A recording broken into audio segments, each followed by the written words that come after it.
This story starts off with a bully named Logan, who can be seen harassing a short and fat kid. He kicks the kid in the head, and his face smashes against the wall. Later in the day, Logan, the bully, uses a gum pistol on the weak kid. The bully tells the kid to do something funny, and he turns into Pikachu, which amuses the bully. This is the daily life of Daniel Park.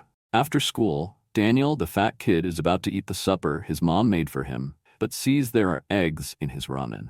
He yells at her, saying that she knows he doesn't like eggs in his ramen, but he doesn't tell his mom that the ramen actually tastes good. He asks her if he can transfer schools because he lies, and says it is because everyone has good grades unlike him. Daniel's mom says that she cannot transfer him because they are too poor. This causes him to lash out and storm out of the room. He is later seen crying in bed, regretting how he treated his mom. The next day, Daniel is dreading going to school. He wished to himself that one day he would be strong and could beat the bully, Logan. Daniel's mom is seen in the school office trying to get him a transfer to another school. However, his grades are too low, and it would be too expensive. Logan is once again bullying Daniel. He kicks a soccer ball at his head and misses. This is when someone who has a suspiciously close resemblance to Messi kicks the ball with a long windup and caves Daniel's face in. Logan is still mad that Daniel was able to dodge his kick, so he started smacking him in the face, and this is when Daniel's mother rushes in. She screams at Logan and goes to check up on Daniel. The bullies are getting very angry, and some of the female classmates start to gossip about him. Daniel's mom then unleashes an attack on Logan. Daniel looks over at the gossiping girls and starts to blush. Daniel's mom then starts questioning Logan, asking him why he is bullying her son, and that he must go to the homeroom teacher immediately. Daniel once again lashes out at his mom. He says that she is embarrassing her. His mom is now being crowded and apologizes to Logan. Daniel tells her to leave. He knows he is treating his mom badly, calling himself the world's biggest piece of trash on the walk home.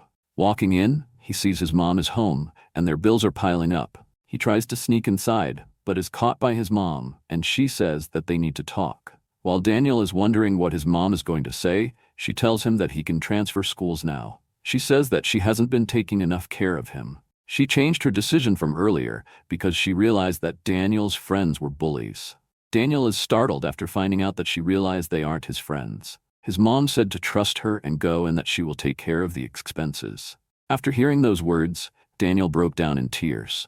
Later, he can be seen sitting on a bus, munching on an egg, and getting ready to have a fresh start. He arrives at his street, and his house is revealed to be an old shack. But Daniel Park could not be any happier. He is excited for his new life with no bullies. He goes to a barber shop, and since he is ugly, the barber takes him to the corner of the shop. But Daniel is happy. The haircut is revealed, and while walking in the public, everyone is shooting him dirty looks. He gets embarrassed from all the new attention and sees himself in a mirror. Daniel thinks he has gotten a little tougher. He starts throwing jabs in front of his reflection when he catches someone staring at him, and he gets extremely nervous. Her boyfriend walks up to them and confronts Daniel. The boyfriend wants to pick a fight with Daniel, but his girlfriend calms him down. He calls Daniel lucky and that he won't forget his face. His girlfriend apologizes. After that interaction, he misinterprets the girlfriend's apologetic gesture and thought that she was winking at him and that she was interested in him. He catches up to them and picks a fight on the boyfriend. In a second, the boyfriend lunges forward and gets Daniel right in the jaw. People crowded around the fight, and Daniel is humiliated in front of the public. After going home, he finds out that a video was posted of the fight, and it had gone viral. Feeling sorry for himself, he tries to cry himself to sleep. After waking up the next morning, he goes to the bathroom and feels taller and a lot lighter. After looking up and seeing his reflection in the mirror, he realizes that something is terribly wrong. The person in the reflection is not the Daniel Park that he knows. There's no short pig-faced boy in the mirror, but rather a well-developed and mature-looking body with toned muscles. He thinks it is a dream and stumbles back only to find out that his other body was still sleeping. Hiding in the bathroom, he is still in disbelief of his strange new body, filled with toned muscles. He was sure it was not a dream. Daniel searches the internet to try and find any information, but he could not find anything. He thought about calling his mom or calling 911, but he concluded that they would try experiment on him and use him as a lab rat. Daniel tried waking himself up. He kept shaking his body, but it would not wake up, so he resorted to slapping his body. After the slap, he woke up in his normal body. He thought it was a dream after all, so he got up to go to the bathroom. But in the process, he saw the other body he was just in. Curious, he tried waking the other body up, and the exact same time he went unconscious in his original body. He woke up in his new body. He told himself that he can't tell anyone about his new secret. The rules of the body swap are that when one body is awake, the other body must be asleep. You must fall asleep to change bodies. Daniel stayed in his house for the next few days trying to learn more about the body swap. He found out that his hunger and thirst, among other things, transfer from one body to the other. So if Daniel's original body is hungry and thirsty and he sleeps, waking up in the new body, he would still be hungry and thirsty. He agreed to himself that he needs a good sleep schedule, so he will switch bodies every 12 hours. And since when one body was asleep, the other was awake, it was impossible to be unconscious since it would just transfer from one body to the other. A few days later, it's time for Daniel to start school, but he is very anxious. He arrives at school and girls immediately start blushing. Daniel thinks to himself that the world looks so tiny from the perspective of his newfound body that the girls called a 10 out of 10. While he is walking into school, the only thought on his mind is that he hopes to not be bullied. 3 students are seen in a classroom complaining about it being too hot. One of them commands a nerd to start fanning faster. The nerd starts fanning faster with a book and thinks to himself that he is being humiliated and that he doesn't want to live anymore. A girl turns around complaining about it being too cold, but she is told to shut up. But when an attractive classmate says it's cold, one of the bullies tells the nerd to stop. The teacher arrives and introduces a new student. The transfer student walks in and everyone's jaw drops. The new student is revealed to be Daniel Park. Daniel gets nervous because everyone is looking at him. As he goes to sit down, all the girls are in awe. However, the guys are all threatened by him. But there was one person who didn't have any reaction to him at all. He greets the person sitting next to him only to find out it was the boyfriend who beat him up in front of a crowd. However, he does not realize the person sitting next to him and the person he beat up are the same person. Understandably so. A girl named Zoe introduces herself after class. Daniel didn't know how to react because he had never been flirted with before.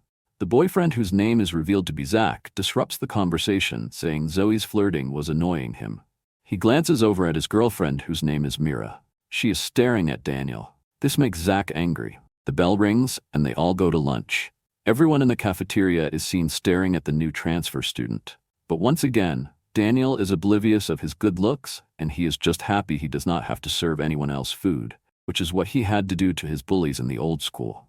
The 3 students from earlier tell Daniel that they want to talk to him after lunch. After arriving, Daniel thinks they are going to beat him up, but instead they offer him a cigarette and ask questions about his life. This shocks him, as he was always used to people bullying him and talking down to him. Back in class, Daniel falls asleep as he spent too long worrying about school all night long. He wakes up in his original body. He curls himself up in a blanket and immediately tries to sleep again. He wakes up at school, and Zoe, who is trying to get him to wake up, is startled by his sudden jerk. Later, at night, Daniel is shown at a convenience store. He explains that he got the job on the way back from school. He walked in the store, but in his new body, and he is hired instantly. The store owner thought that an attractive employee would attract new customers. After he got the job, he told the owner that he is asking about the job for a friend of his. In the next slide, we can see the store owner angry, as he was expecting Daniel's friend to be good-looking too. So, Daniel officially got the job, but because he was not attractive, his wage was cut down. This will be how Daniel uses his new ability to switch bodies. Attractive Daniel by day and ugly Daniel by night. Customers walk into the store and Daniel realizes that 2 of them are his classmates. One of them asks for 4 packs of cigarettes. Daniel asks for his ID, but when he looks at it, the ID says he was born in 1984. The picture does not look like him at all, so he refuses to give them the cigarettes. He threatens Daniel, saying that he just gained weight. Just then the door swings open, and Zach is shown leaning on the door. He tells them to stop messing around and that they can just go to another store. He thinks to himself that the worker looks familiar, and he realizes Daniel is the person who tried to pick a fight with him in front of Mira. Daniel's heart starts to beat. Zach smirks and tells Daniel he wants to buy booze. He said that he will forgive Daniel if he buys them the booze. He tries to threaten Daniel with an intimidating glare. However, his friends in the background start talking, and they think Zach is buying booze for his girlfriend to impress her, because she has been staring at the new transfer student a lot lately. This infuriates Zach, and he loses his temper and unleashes it all on Daniel's face. After a beatdown, he is shown with his pants down and one of his classmates taking a picture of him. He tells him that he will post the picture if Daniel tells the police that he was beaten up. Daniel is squatting near some trash and thinks to himself that he can't rely on his mom anymore. He calls his mom and she asks him what he is doing being up so late, and he tells her that he is just taking a night stroll. His mom says that she is on a night stroll too. She asks about school, and Daniel tells her he is popular. This makes his mom happy, and we zoom out to see that she isn't on a walk, but working hard to afford Daniel's new school. Daniel hangs up the phone, telling his mom he loves her. The next day, he wakes up in his new body. He feels powerful and light. At school, girls are once again talking about his looks. He walks into class and overhears his classmates talking about beating someone up and taking a picture of them, nude. Zach is proud of himself as he thinks it will impress Mira. This puts Daniel in a foul mood, and he clenches his fist. Zoe wants to see the picture, but since Daniel just joined the conversation, she doesn't want to leave a bad impression. A few of the classmates start praising Zach because of his boxing abilities. He loves the praise, but tries to play it off cool, telling them that he is not proud of his skills at all. He looks over at Mira, expecting her to be impressed and Daniel to be scared. But instead, Mira is irritated that Zach got into another fight. She tells her friend that he is always fighting and getting into trouble. She tells her about a time Zach invited her to a movie and got into a fight with a defenseless kid. Her friend tells her that she is not really surprised he is so strong because he was a rising boxer in middle school. Zach starts boasting about his boxing knowledge and says that he should have thrown a jab and not a straight punch on the convenience store worker, which impresses everyone. Daniel starts asking himself why he must sit next to Zach, and two girls come up and ask him if he has a girlfriend. Zoe instantly moves in and talks over the two girls, asking Daniel if he would like to hang out with her sometime. While this is happening, we are shown the mysterious student who has not spoken a word yet, listening to their conversation. One of his classmates then mentioned that if the worker from the convenience store is a pig, his mom is too. He says he will strip both of them naked, and says that if he was the pig's mother, he would have given up on him. Daniel gets their attention and tells them with a serious face that they have gone too far. Everyone in the class instantly goes silent. Mira is impressed by Daniel's authority, and this pisses Zach off. He kicks a table and tries to pick a fight with Daniel, calling him a worm. They take the fight outside, and people from other classes go to watch the fight between the boxer and the pretty face. Zach tells Daniel to come at him, but he stands still. Everyone thinks the transfer student is weak and that they all got scared for nothing, as a pretty boy who knows how to fight is a problem for the guys.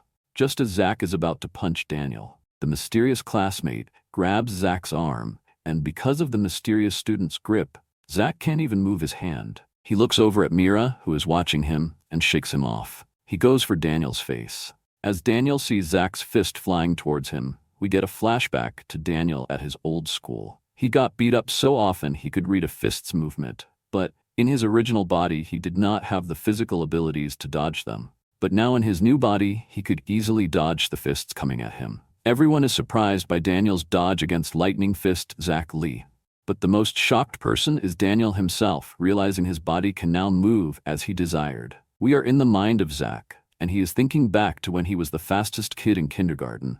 In elementary school, he used to bully others, and that progressed into a boxing career in middle school where he wins his fight and is taken to the finals.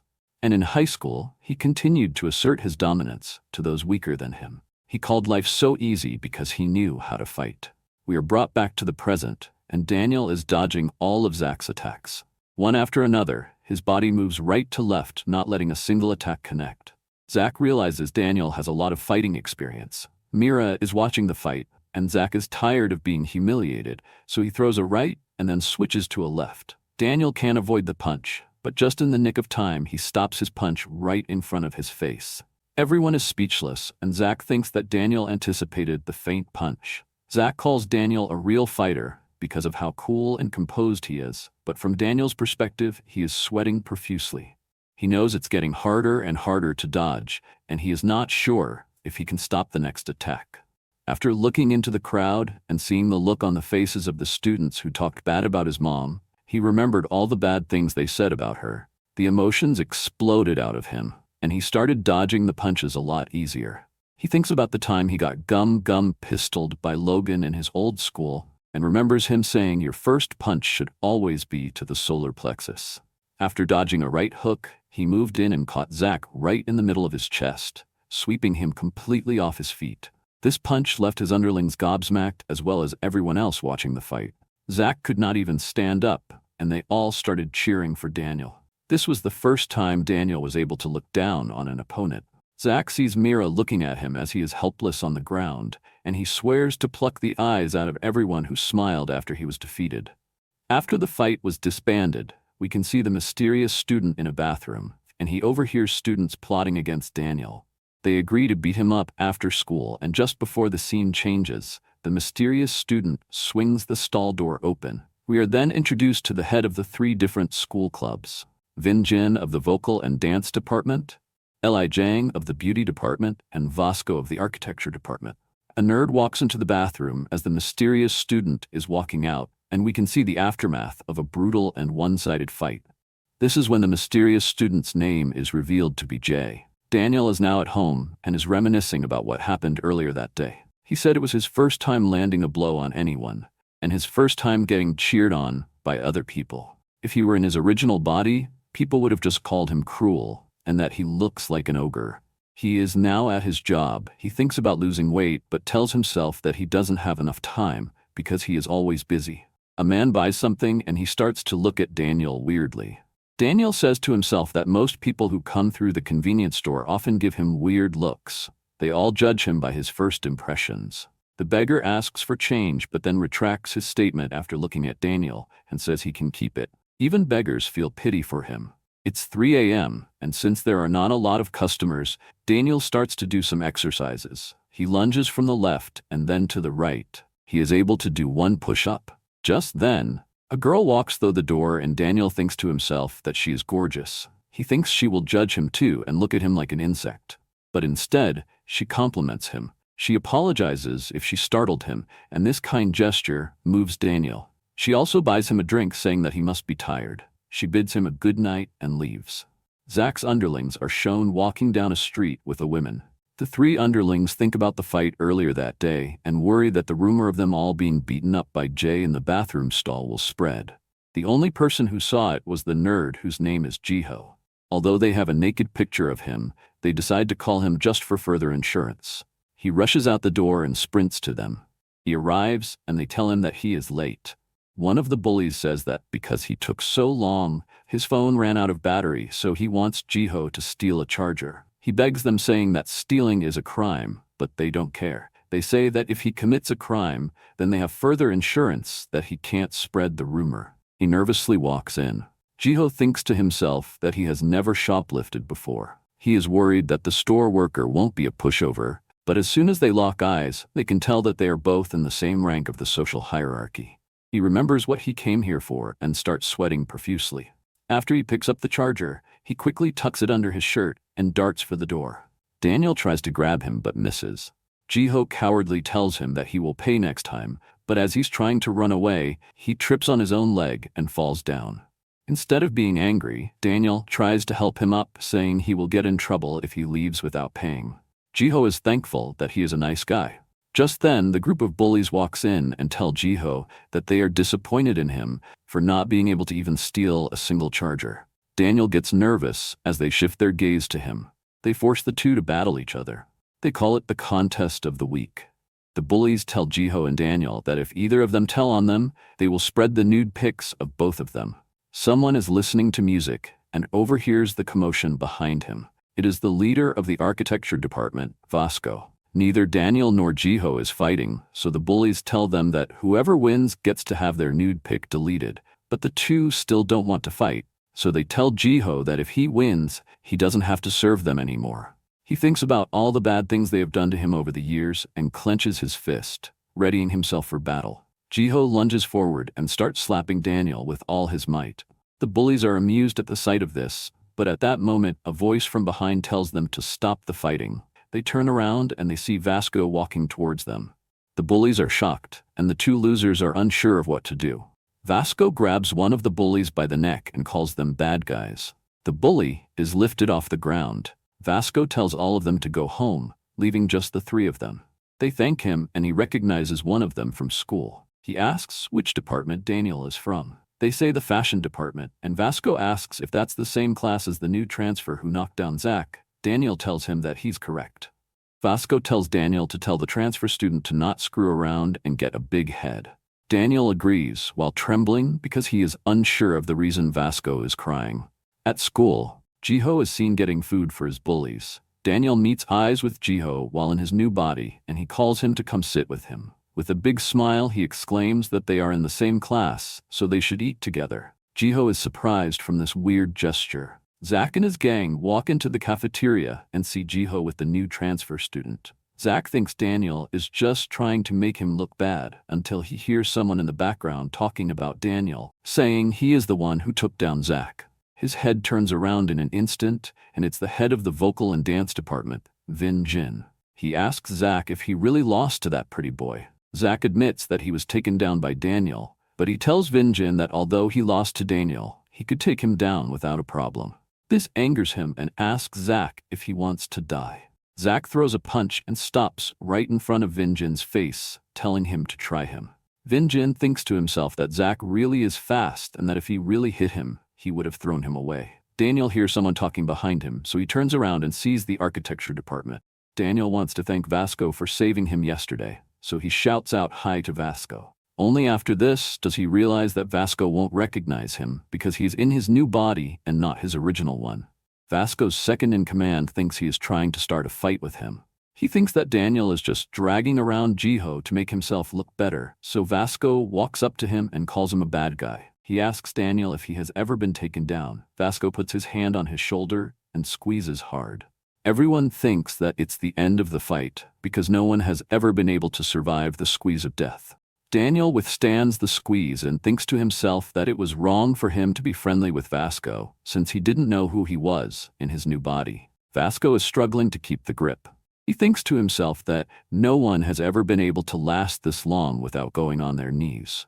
Daniel grabs his hand and apologizes for startling him.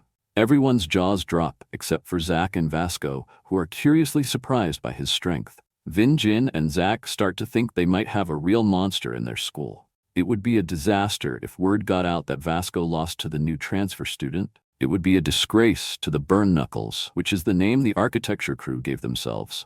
Vasco winds up for a punch, but a member of Burn Knuckles slides in to stop the fight. He apologizes for the misunderstanding, and his name is revealed to be Jace. Daniel is happy he didn't have to fight again. Jace thinks to himself that Daniel could be a real threat and that he needs to keep a close eye on him. Vasco speaks to Jiho and tells him that he needs to believe in himself. He must not surrender to people like Daniel. Bear in mind, Vasco still thinks Daniel is just using Jiho. From the other side of the room, Eli Yang is thinking about Daniel and how handsome and kind he is. He wonders if Daniel will let him cut his hair. We are shown the three bullies talking about a plan to get back at Vasco. They want to get close to Daniel because he stood up to Vasco at lunch, and they think he can help them fight. They approach Daniel and tell him that they are having a get-together and that he should join. Daniel immediately says yes, because at his old school he was always lonely since he had no friends. The three bullies are very happy with his response, and they agree to meet up together at 7. Daniel is happy he had a day off at the convenience store. We can see Zoe eavesdropping on the conversation. That night, Daniel asks them where the hangout is, and they tell him it is at the second floor of a restaurant. Daniel is happy to finally have friends to hang out with. He says to himself that his old chats used to be prison, as no one would try to have conversations with him.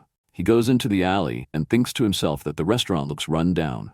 He climbs the stairs and wonders if it will be one of those hidden gourmet places. He arrives at the door and takes a deep breath. He opens the door, and the first thing that hits him is the hazy, unpleasant smell of cigarettes. Zach is pissed off and asks why Daniel was invited. One of the bullies tells him to come and sit as he must be hungry. Zoe says that she was walking by and just happened to bump into them. What a weird coincidence. Zoe invites Daniel to come sit next to her. Daniel thinks that he has fallen into the wrong set of friends. He says to himself that he wishes his mom was there with him right now, and he feels as if he is trespassing on forbidden territory. They pour him some booze, and they are about to cheers, but Daniel exclaims that he doesn't actually drink. They all tell him he is lying and that he must drink the alcohol. After telling them multiple times that he won't drink, they give in. One of the bullies say he doesn't want to drink because he is a poor drinker, but Daniel keeps repeating that he just doesn't like to drink. Zach starts taking shots like there's no tomorrow. The bullies start talking to each other, and since everyone's drunk, half of the words they use are all swear words. Daniel wants to leave as soon as possible. One of Zach's henchmen asks him where he lives, and Daniel answers by saying that he lives on his own. This surprises everyone, since they are all high school kids still. They crowd Daniel with questions asking if they could stay with him, but he says there's only space for 2 people, and he lives with his friend. They ask if his friend goes to their school, but he says that he is a high school dropout. This impresses everyone, as he is a lot more rebellious than they all initially thought. Zach speeds up on his shots. Zoe tells Daniel his clothes are quite big and asks if he likes to wear oversized clothes. Daniel explains that they are his friend's clothes and that their frame is quite big. Everyone assumes that his friend is 100% a gangster from his description. They all say in unison that Daniel is a lot more dangerous than they thought. Zach starts taking shots at super speed. The owner comes inside to collect some of the bottles, and she locks eyes with Daniel. She is instantly swept away. She wonders to herself who the pretty boy is. Her husband died 10 years ago, so she thinks this is a present from heaven to cure her loneliness. She makes a move on Daniel, asking if there's anything else he wants to eat. This ticks Zoe off, so she retaliates by getting nice and close to Daniel. The owner is annoyed that Zoe is being aggressive, so she acts as if her hair tie is coming loose to expose her chest. All of Zach's underlings start to have nosebleeds. Daniel is now stuck between 2 animals, a dragon and a tiger. Zach wishes that Mira was with him. The other group in the room realize that they are school kids and complains that they are making too much noise. Zach nearly passes out from all the alcohol. He gets Daniel's attention, and Daniel thinks that he is going to try and swing at him, but instead he starts talking about how he is jealous that Daniel is so handsome. He asks Daniel if they can be friends and that they can hug it out. He then proceeds to kiss him. This surprises Zoe, but not the other 3, as apparently this isn't the first time he has done this. She gives Daniel a cup of water, saying he must be tired. He starts gulping the water only to realize it's booze. He apologizes to his mom for underage drinking and committing a grave crime. The other group yells at them, telling them to keep the volume levels down. They say that kids have no manners anymore. They talk amongst themselves, wondering if they should teach the young ones a lesson. The women comment, saying that it is always the women with big chests that have the ugliest faces. Zoe breaks the shot glass she is holding and grits her teeth. Daniel tried to get Zoe to calm down, but she retaliates by asking the women if she is wearing a bra just to stay warm. Daniel gets more nervous for the battle that's about to occur. The room goes silent for a second and the woman erupts, daring her to say it again. Zoe plays dumb, and the woman tells Zoe to stop playing innocent. They start calling each other very bad names I can't say on YouTube, and we can see the reactions of everyone around the room. While this is happening, Daniel's eyesight begins to get blurry. His heart starts to race, and he says he feels strange. Daniel is now drunk. One of the men get up to teach the kids a lesson, and they all try to avert his gaze. He asks the kids how old they are, and they think to themselves that even if they fight, they have Zach, but he is flat out wasted and is apologizing to the grown-ups. They glance over at Daniel, and they can tell he is acting strange.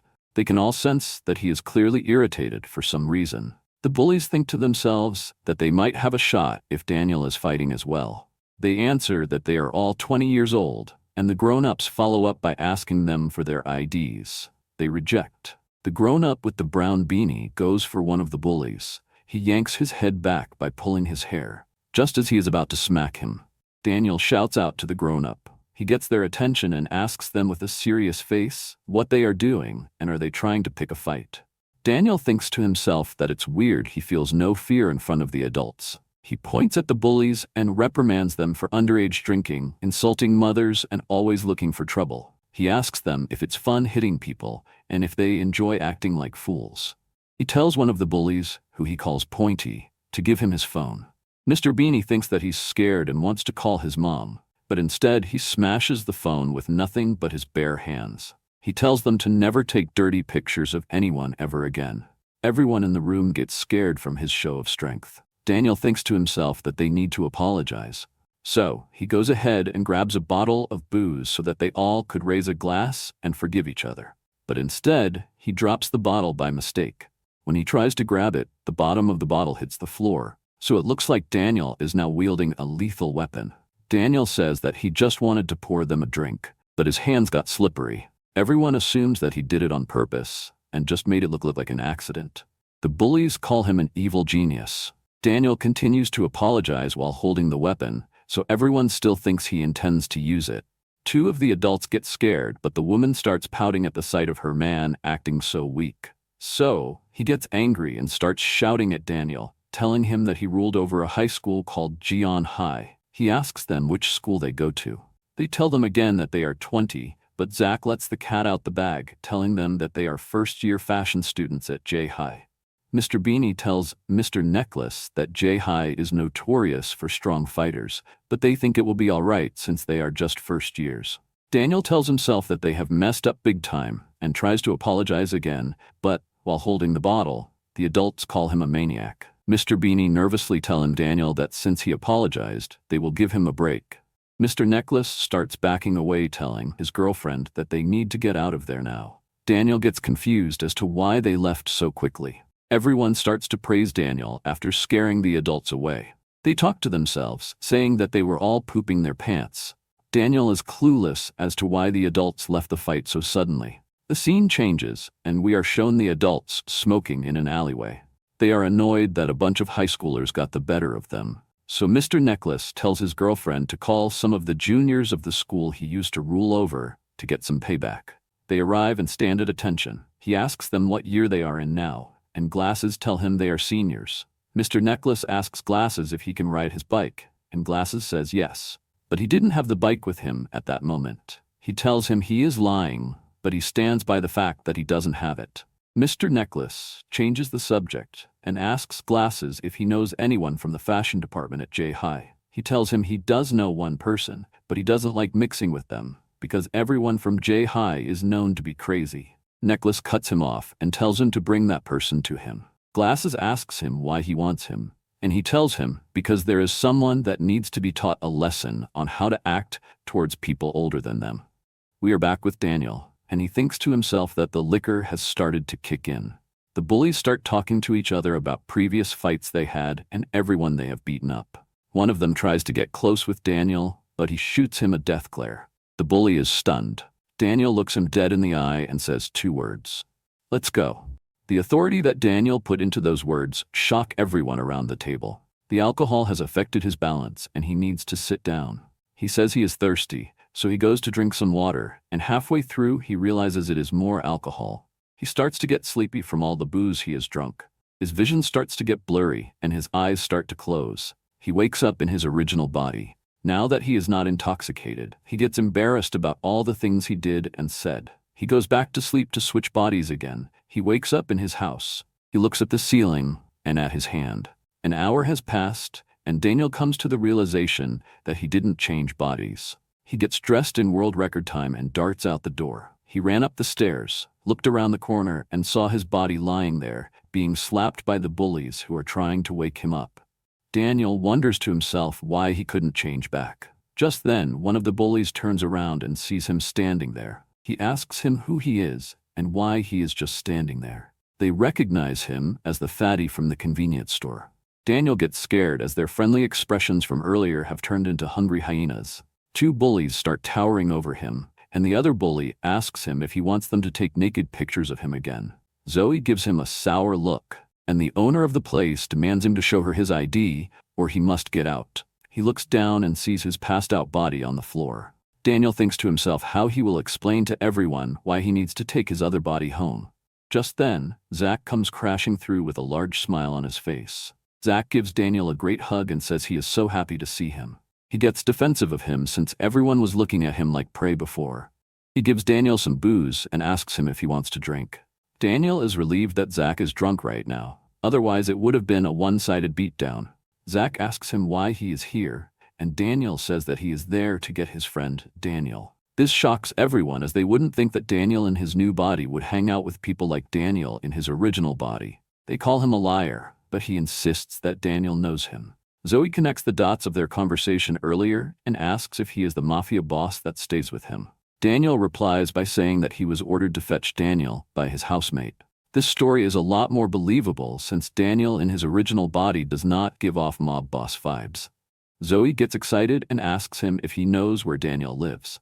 Daniel dismisses her questions, and Zach goes over and comforts Daniel. He tells Daniel that he wants to take them somewhere as a reconciliation gift. We are shown Daniel carrying his other body on a road. They arrive at an arcade where there is a punch power machine.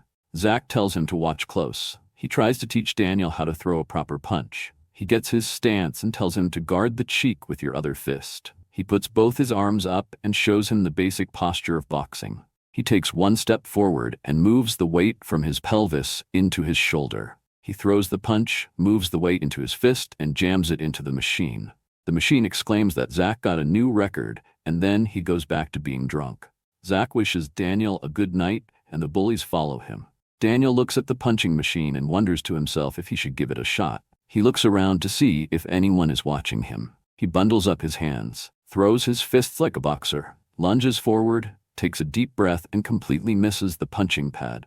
Feeling completely embarrassed, he picks up Daniel and walks home. Vasco comes out of a shop with Jace and sees Zach's new record. He tries it for himself and beats Zach's record by 18 points. Just before he is about to leave, he sees a rip mark on the side of the pad where Daniel threw his punch. Vasco thinks to himself that even though Daniel only grazed it, the pad was ripped through the plastic and into the cushioning. He glances at Daniel, who is walking away, and wonders to himself if Daniel will ever overpower him one day. Daniel finally makes it home with his new body. It's the next day and two girls start admiring Zach. He has a date, and he promised not to pick a fight with anyone. A few hours earlier, we can see Mira talking to her friend, and she mentions that she is going to walk to the library later to study. From behind, Zach tells Mira that he will be studying too and asks if they can go together. She looks him dead in the eye and tells him no. Mira says that Zach gets into too many fights, but he promises to not fight while blushing, and this was enough to get a yes from Mira. We are back to the present, and Zach is reminding himself that he absolutely cannot fight with anyone. Mira calls out for Zach, and she says that she is excited to go to the library with him. They arrive at the library, and Zach is excited to spend time with his girlfriend. Zach starts thinking of them sitting next to each other and eating together. He thinks to himself that he is in heaven. Not too soon after they sit down, he gets incredibly bored. He starts making marks on the desk to entertain himself. Apparently, the girls' and the boys' study room is separate, so they aren't allowed to sit next to each other. He starts grumbling to himself, and one of the students that are studying there asks him politely to quieten down. Zach shoots him a death glare but calms himself so he doesn't end up in a fight. His phone buzzes, and we are shown messages from Mira asking him to meet her at the snack bar because she is hungry. The scene changes, and we are shown two of the adults from the bar, and they are arguing about something. Mid-conversation, the girl stops and looks at Mira and Zach from the other side of the room. She recognizes Zach from the bar, and Mr. Necklace remembers him as being the weakest one. He glances at her chest and gets annoyed that his girlfriend doesn't have the same thing. He looks over at his girlfriend, and she also starts to get frustrated.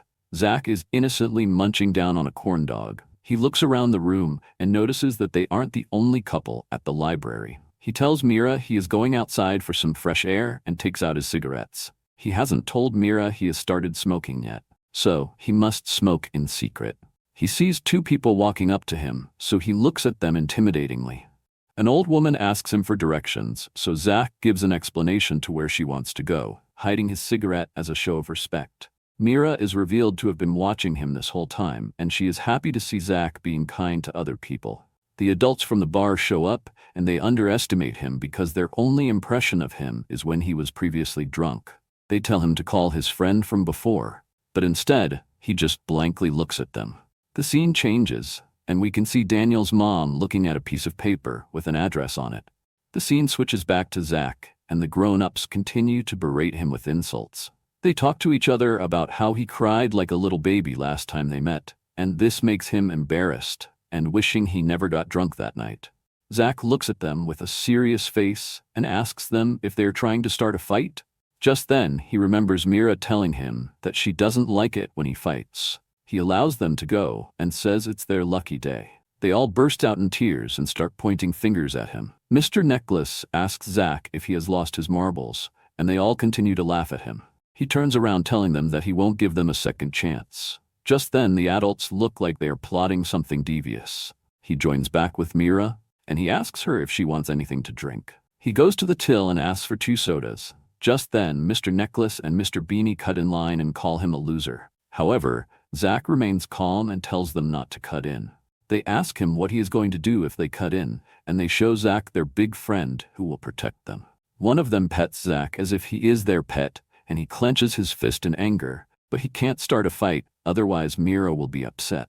So he removes himself and Mira from the room, so he doesn't start a fight. The adults are angry, they didn't get to show off their big friend.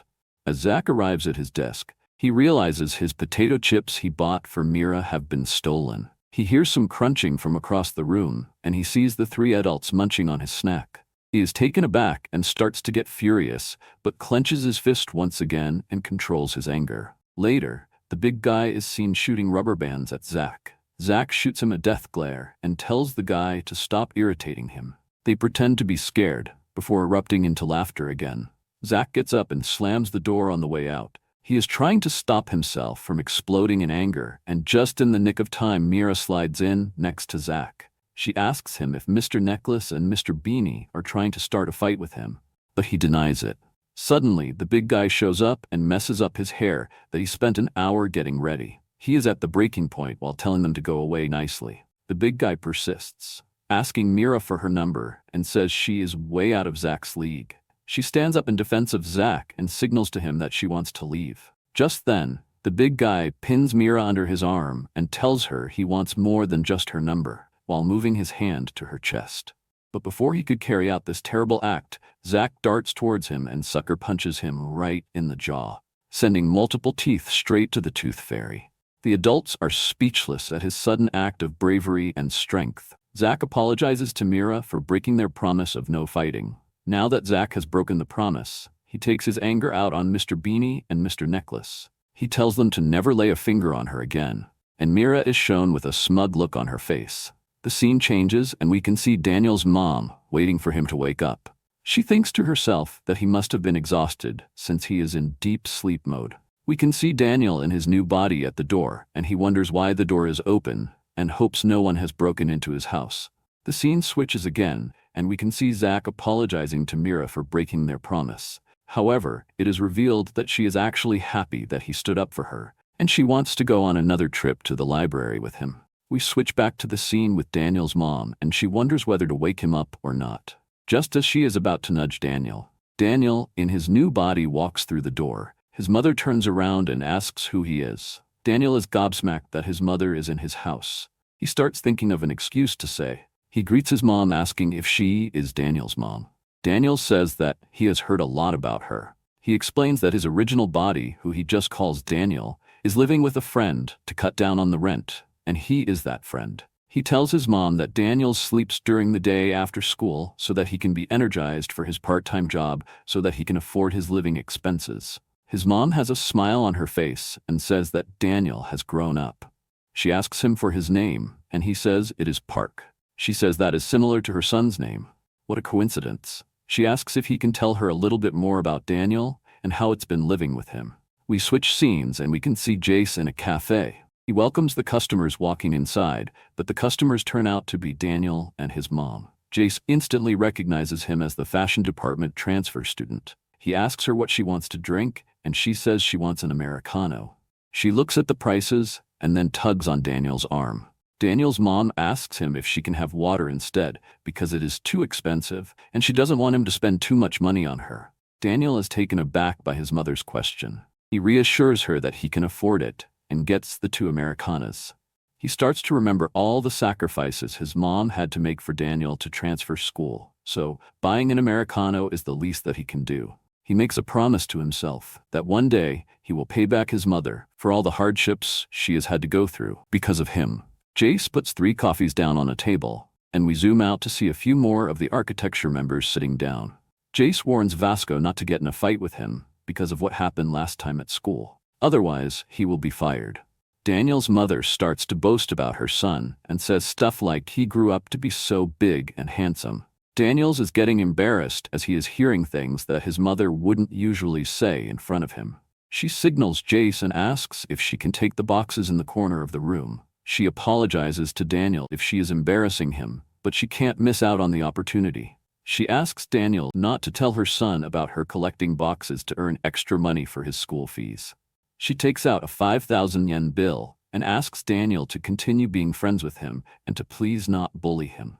Daniel grits his teeth and tries to hold back his tears as he accepts the bill. He knows that 5,000 yen is a lot of money for his mother, so he really doesn't want to take it, but he needs to sell the idea that he's Daniel's friend, Park, and not Daniel. She waves goodbye to Park and tells him that next time she will bring some side dishes to enjoy together. He hears his name being called, and it's Vasco telling him that he's not as honest as he thought.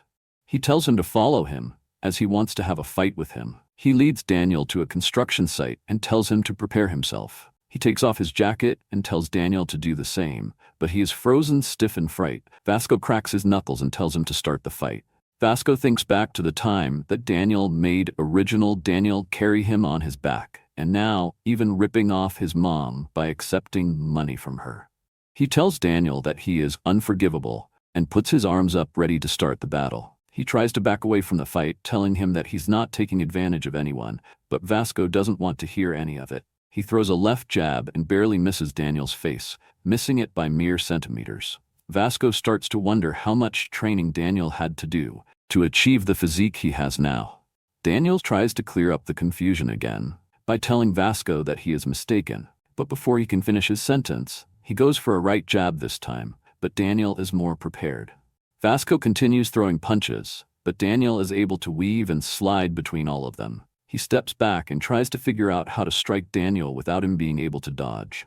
Daniel shouts at Vasco, insisting that he has done nothing wrong. Vasco thinks to himself that Daniel is either a good liar or he feels no guilt. He tells Daniel to give him the money that he received from Daniel's mom. "I will give it to the convenience store worker," thinks Vasco.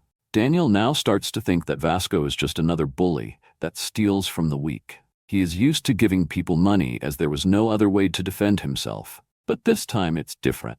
This money was given to him by his hardworking mom. It's special to him. So he tells Vasco that he will never let go of the money that Daniel's mom gave to him.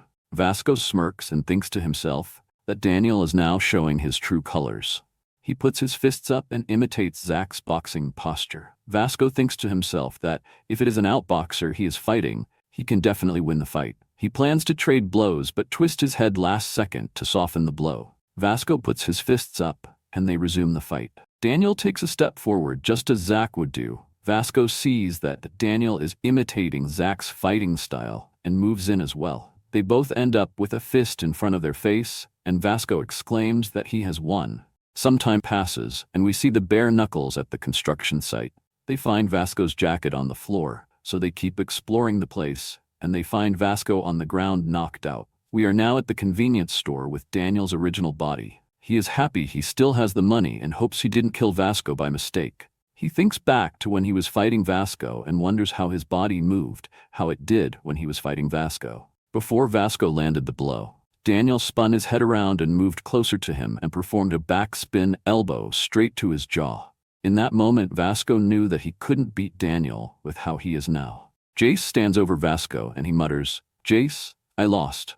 Jace is filled with anger and wants to avenge his friend. We shift our focus to a new character who shares his story about life and finances. He describes his home as pretty standard and his wardrobe as nothing special. If he were in a role-playing game, he'd be fully equipped with just the basic gear. His mom hands him down a pair of his uncle's old shoes, and he decides to wear them to school. He's anxious that his classmates will tease him for wearing shoes that are a decade old. However, as he walks into school, two girls notice his footwear. To his surprise, they reveal that his shoes are actually quite rare, with only a few thousand pairs ever made.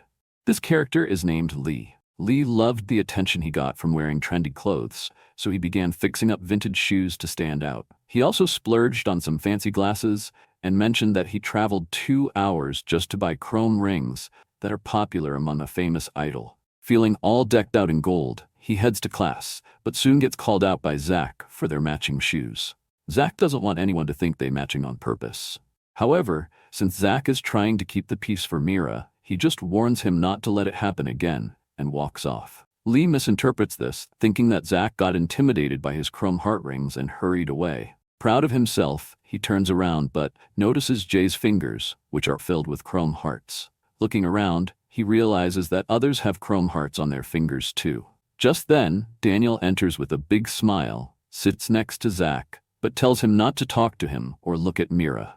Lee feels envious of Daniel because he always seems to attract attention, no matter what he wears. He glances at Daniel's bag and notices it's old and worn out. His shoes aren't from a fancy brand either, and it looks like he wears them every day. As Lee talks to himself, he can't help but point out that Daniel's style is lacking, leading him to think Daniel must be struggling financially. Everyone around assumes that since Daniel is good-looking, he must be wealthy. So this revelation about Daniel surprises them all. Jay stays quiet, staring out the window, and I can't help but wonder what's on his mind. The scene shifts to the Bare Knuckle Architecture Club, where everyone is waiting for Vasco to show up since he's been missing all day. They start chatting and speculate whether the rumors about him losing a one-on-one match are true. Everyone turns to Jace for some insight, but he remains silent. Suddenly, he receives a text from Vasco. A message comes through saying that his screen is broken, and he's curious about the repair cost. He sends Jace a screenshot of his phone to show just how bad the damage is. Jace can't help but think that you can't really show a broken screen with a screenshot, and he struggles to keep himself from laughing. With Vasco out for a bit, Jace starts to consider how to handle Daniel. He tells everyone that Vasco texted him to take it easy and hold off for now, but one of the crew members sees Vasco's message on Jace's screen and realizes he's just stalling. He thinks to himself that Jace doesn't have what it takes to lead the Bare Knuckles, so he tells himself he needs to step up and restore their leader's honor by himself. The school day is over, and we can see Jay leaving his desk. Daniel pops up and with a big smile tells him to be safe on his way home. Jay just stares at him. Daniel thanks him for helping him in his fight with Zach. He waves goodbye, saying his mom is about to pick him up. Jay, once again, just stares. Two girls talk about him and say that, although he looks like royalty, his clothes and bag make him look like he is poor. The guys in his class call him a beggar and says that, without his looks, he is just a cheap-looking loser. They pledge to make the girls know who he really is without his good looks. At the back of the school, we can see 4 members of Burn Knuckles talking amongst themselves, getting ready to beat up the new transfer kid, Daniel. They all start gossiping about Jace, telling each other that he's just a wannabe leader who can't handle things like Vasco does. The ringleader smirks, pleased to see his plans falling into place.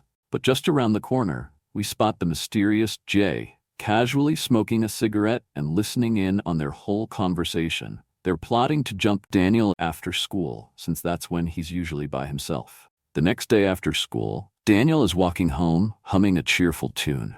Suddenly, he runs into someone on a quiet street. Could it be the Bare Knuckles seeking revenge? Nope, it's Jay, carrying a bag over his shoulder. Daniel asks if he lives nearby too. Without a word, Jay sets the bag down. Daniel looks inside the bag and it turns out to be filled with expensive clothes. He tells Jay that it is too expensive for him to take, but Jay signals to him saying that he was throwing out the clothes anyway, as they don't fit him anymore. He looks down, thanking Jay for his birthday gift, but when he looks up he is nowhere to be seen. He looks around and sees a pile of more bags filled with clothes. We see the aftermath of a fight between the Bare Knuckles group that wanted to beat up Daniel and a mysterious fighter who beat them all up. I wonder who it could be. The leader wonders who the blonde guy was who beat them all up and how he got so strong.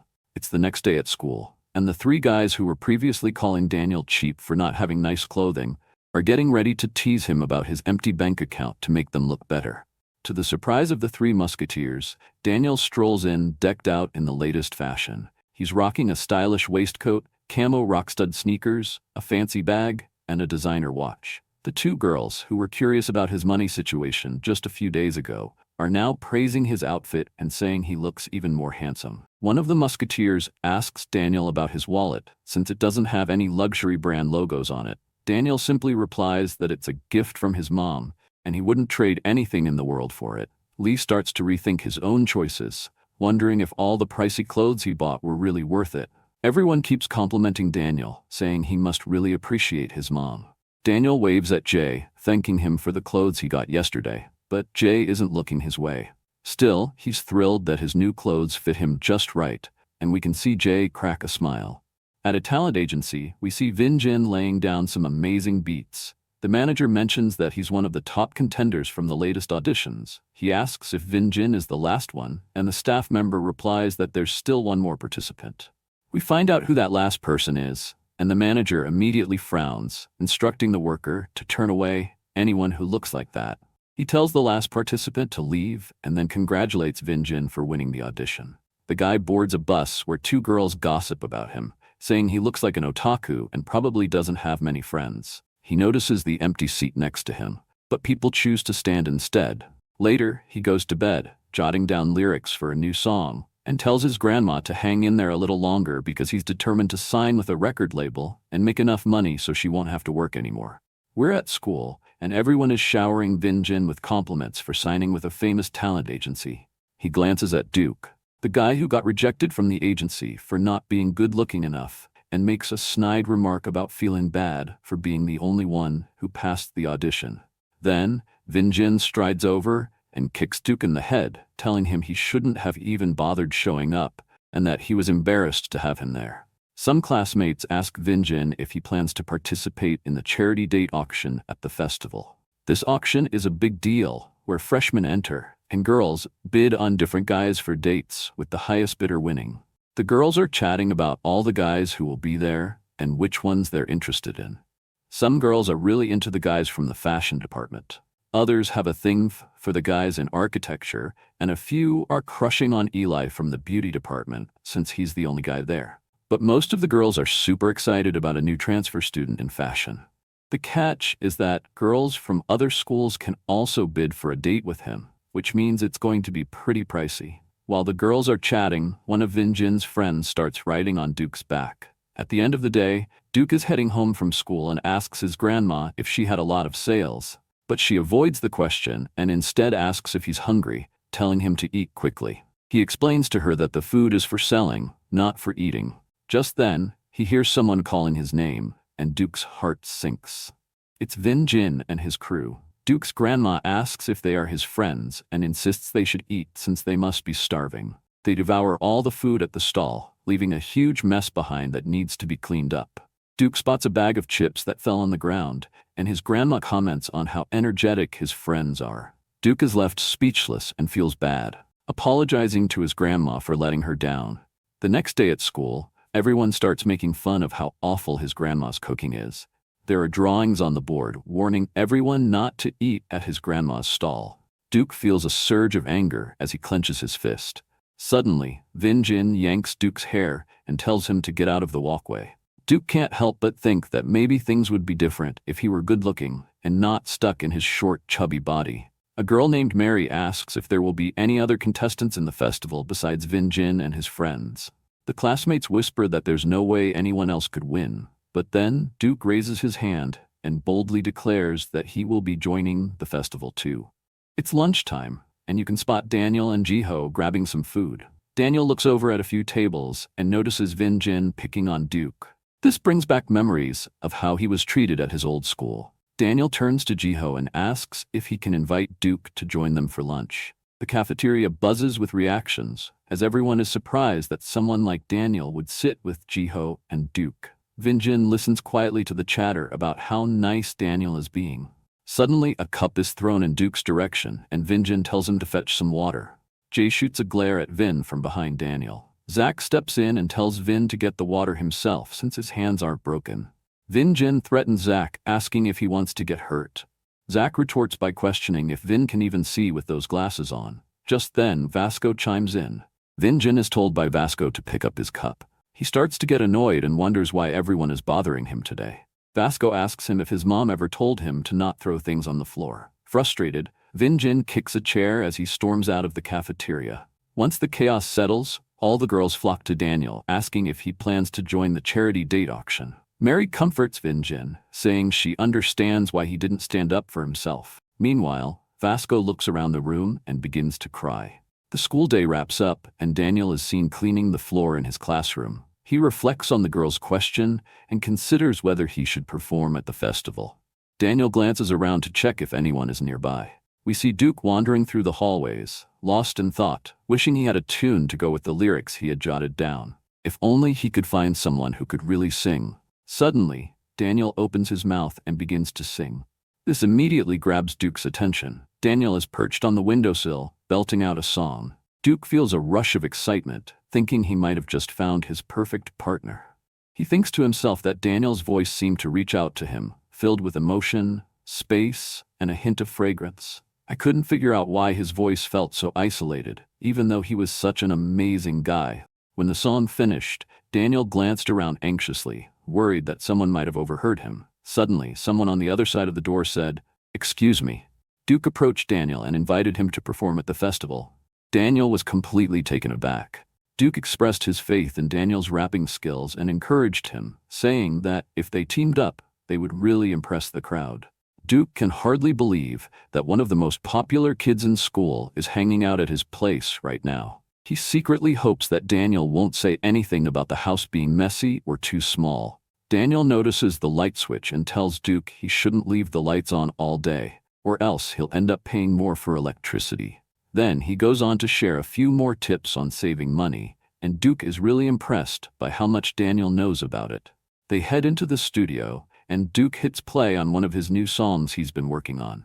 Daniel listens and says it sounds really good. Duke looks away, feeling shy, and says it's not finished yet, and he still needs to fine-tune the audio. As they prepare for the performance, Duke tells Daniel he can start with the melody because he doesn't want to kick things off himself. His strong voice might overshadow Daniel's part.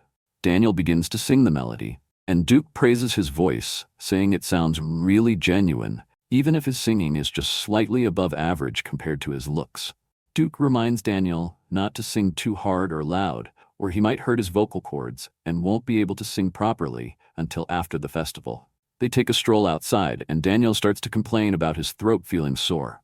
Duke warns him not to sing for the rest of the day. Suddenly, they hear Duke's name being called.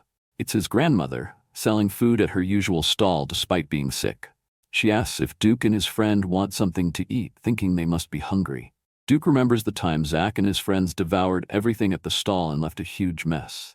Daniel says they just ate, but he appreciates her kindness, even though she has her business to run. We see the real Daniel, eager to practice his singing again now that he's in a different body and his vocal cords are well rested. He opens his mouth, and surprisingly, his vocal cords feel perfectly fine. This means he can practice singing all day and night. He begins to work on the melody from Duke's song. The attractive girl who bought him a drink earlier walks in. She praises his voice, telling him that he has a beautiful singing talent. After that, she grabs a box of energy drinks and gets one for Daniel too. She encourages him to keep going and then heads out. Daniel thinks to himself that she might be the most beautiful girl he has ever seen. He glances over at the entrance and sees Duke and Jiho coming in. Jiho quickly apologizes for the last time when he tried to take a charger and ended up in a fight with Daniel. Daniel reassures him that it's all good since he was forced into that situation. They all sit outside, sipping their drinks, and start sharing their experiences with bullying, discussing the names they were called and the things they endured. Daniel feels a sense of relief being able to talk about these issues and is glad to know he's not alone in facing such challenges. Jiho pulls out a cigarette and starts smoking, thinking that it makes him look the coolest of the three. The conversation shifts to Zach, who used to be a major bully but has changed his ways. They also talk about another Daniel from school who is nice enough to let them eat with him. Duke expresses his gratitude towards Daniel, calling him really kind. Vasco suddenly grabs Jiho's cigarette and questions if they're being honest. They explain to Vasco that Daniel invited them to join him for a meal, that he doesn't flaunt his strength, and that he had to fight Zach once in the hallway. Vasco ponders deeply for a moment, then turns to Daniel, telling him he's not weak. He offers to help Daniel get stronger if he's interested. After saying this, Vasco walks away. He heads back to the store to grab some milk and a burn balm, since the cigarette he took from Jiho burned his fingers. Back at Duke's house, Duke is amazed by Daniel's incredible progress. He asks Daniel how he became so skilled and if he was just hiding his abilities during their first practice. Daniel blushes and looks away, saying he just practiced a lot. Finally, the day of the festival has arrived. We open with a great big blue sky, tensions are low, and vibes are high. People turn around and we can see a delivery truck driving in, carrying DJ Rufy, a senior from Practical Music. The driver is also a DJ who graduated last year. They park the car and start getting ready to perform. DJ Woofy puts his arm in the air and gets ready to lay down some sick beats. This is the true essence of the J-High Festival. We can see some food on display and a woman handing out flyers. J-High was famous for their festival, so everyone tries to put on their best performance as possible. There was a range of ideas and stalls, snack booths, cafes, etc. The fashion department's show was a charity date auction, and they needed one more male participant, so it had to be either Daniel or Zach. They both said that they aren't interested. Zach tries to think of ways he can dodge the responsibility, so we come back to the present and can see him dodging punches. He is running a booth, where if you are able to hit him in a minute, you can double your money. So in the end, Daniel was chosen as the participant for the charity date auction. You aren't forced to make money from your booth or do a performance, though. For the beauty department, we can see Eli doing free haircuts as he makes a girl blush, telling her that she would look gorgeous with a little trim. The haircut is revealed, and the girl is blinded. He botched the haircut completely. The representative of the beauty department tells Eli that his haircuts still suck, and asks him how is he so painfully bad at using scissors. We can see a line forming for Eli to cut their hair. The beauty department is declared a massive success for this year. We switch over the baking department and can see that they are selling fresh bread. However, they don't have many customers. The baking department took a loss due to a lack in sales this year. The architecture department is running an arm wrestling stall. Someone mentioned that Vasco has won 10 arm wrestles in a row. Vasco looks over at the long queue of big muscular guys he needs to still arm wrestle and starts to cry. Jace tries to recover Vasco's mood by telling him they can do something different, something they can do with girls. He instantly lightens up again. Instead of doing arm wrestling, they switch their strategy and instead sew a water balloon throw at their faces. Unfortunately, Vasco pulls his serious face and scares away the customers. After switching their strategy, they made no money, putting them in a loss for the day. The next event is the fashion show. We can see some really weird costumes on display. One of the reasons the fashion show is so well known is because the clothes the models who walk the runway wear are ridiculous and make no sense. One of the models confronts the stylist and asks why he has been made to wear a shark head while being shirtless. The fashion show concludes, and it is now time for the charity date auction, and last year's winner is the MC. He welcomes everyone and thanks them all for coming. The first participant comes up and is sold for $65. The next one is someone from the baking department. He gets sold for $80. For Li Jiang, someone bids $50, then $100, and then $500, beating last year's record, which hurts the MC's pride a little bit. Apparently, all the girls from the beauty department pooled their money together to buy Li Jiang. Vasco is seen trying to leave but gets dragged back onto stage. People start to compliment his figure, but when he gets nervous, he pulls a face that looks very intimidating and scary. This results in not a single person bidding for Vasco. One of Vin Jin's friends is put on display, and since no one wants him, he is bought for a measly 50 cents. And finally, the last participant is put on stage, Daniel. The girls go wild, all eager to get a chance to bid on him for themselves. Just then, a girl from Chanel private school named Lala jumps into the mix. She thinks to herself that J-High always has the hottest guys. The MC turns to Daniel and mentions that he was the one who fetched the highest bid last year, and it was Lala who won him. The year before that, DJ Rufy was also bought by Lala. The MC warns Daniel that if Lala wins again, he better run for it. He'll have to plan all the date activities, write her love letters, carry her bag out of the restroom, and shop with her until the mall closes. The MC makes it clear, if Lala wins, Daniel is in big trouble. Meanwhile, Jay, who has been eavesdropping, rushes over to the staff stall, only to find out that guys can't bid in the auction. Zoe slams her hand on the table and boldly declares 300. She thinks to herself that she's been saving for this moment. I have to go on this date with Daniel, she tells herself. Lala confidently raises her arm and bids $1,000, shocking everyone and completely overshadowing Zoe's offer. 2 years ago, DJ Rufy was purchased for $1,000. Now, as he recalls that day with Lala, a chill runs down his spine. Daniel starts to feel overwhelmed with stress. Out of nowhere, a voice from the back of the crowd yells, $2,000. It's the girl from the convenience store, accompanied by a man behind her. Daniel is left speechless. wondering if she even goes to high school based on her outfit.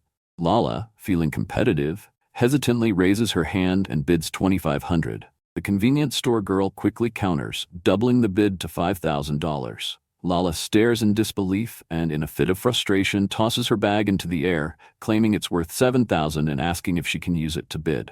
However, the staff quickly informs her that only cash is accepted for bids. Going once, going twice. Sold for $5,000. We see Daniel and the convenience store girl standing awkwardly in the parking lot. He thanks her for outbidding the other girl and for choosing him. The woman spins around and questions him about the other girl, wondering if he thought there was anything wrong with her. She tells Daniel that she didn't bid on him because she was genuinely interested in dating him. Don't look down on others just because you're good-looking, she advises.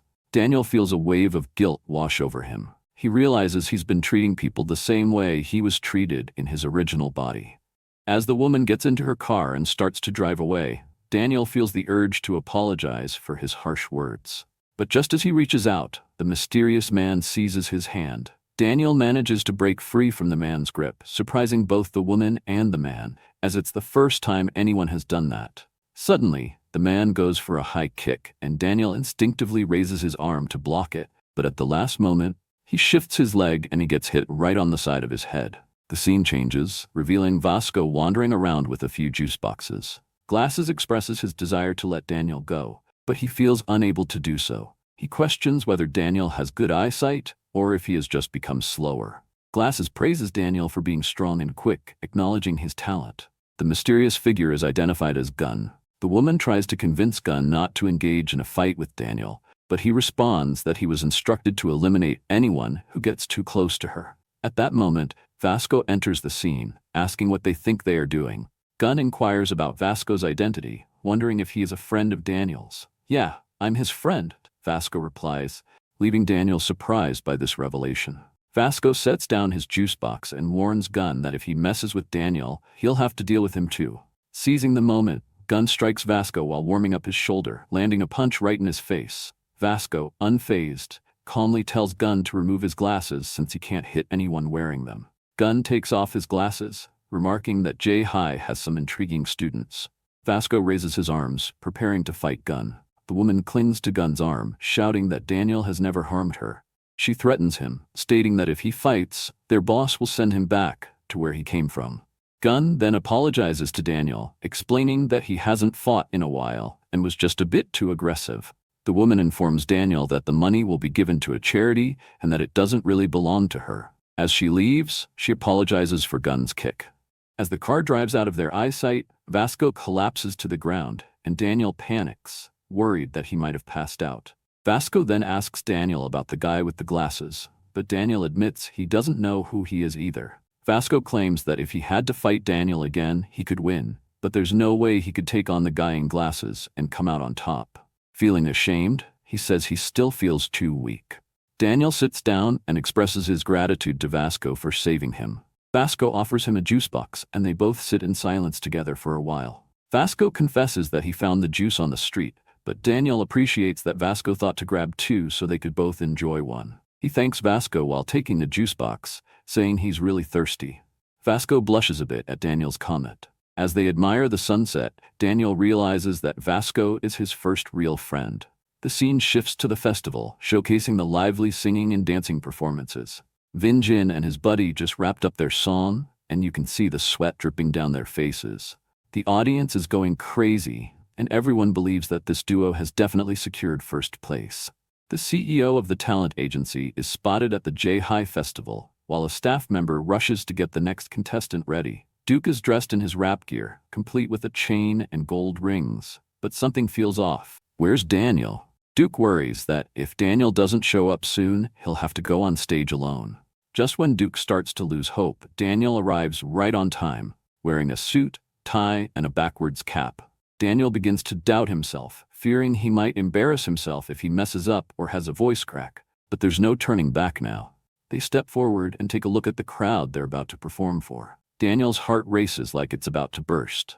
The MC hands Daniel the microphone and asks if he has a girlfriend. With a shaky voice, Daniel replies no. The MC glances at the crowd and tells Daniel that with all the fans cheering, he could easily pick anyone he likes. Daniel starts to wonder why the MC isn't directing any questions at Duke. The MC steps back, allowing the duo to take the spotlight. Duke announces that their next song is called Beautiful Day.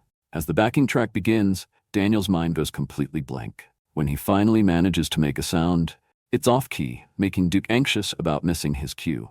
Vin Jin chuckles to himself, knowing they would sound awful. The audience's reaction is frosty, which only heightens Daniel's anxiety. But then Duke raises his arm and starts rapping, instantly captivating everyone. Daniel is taken aback by Duke's confidence in front of the crowd. Duke winks at him, signaling that he can handle this.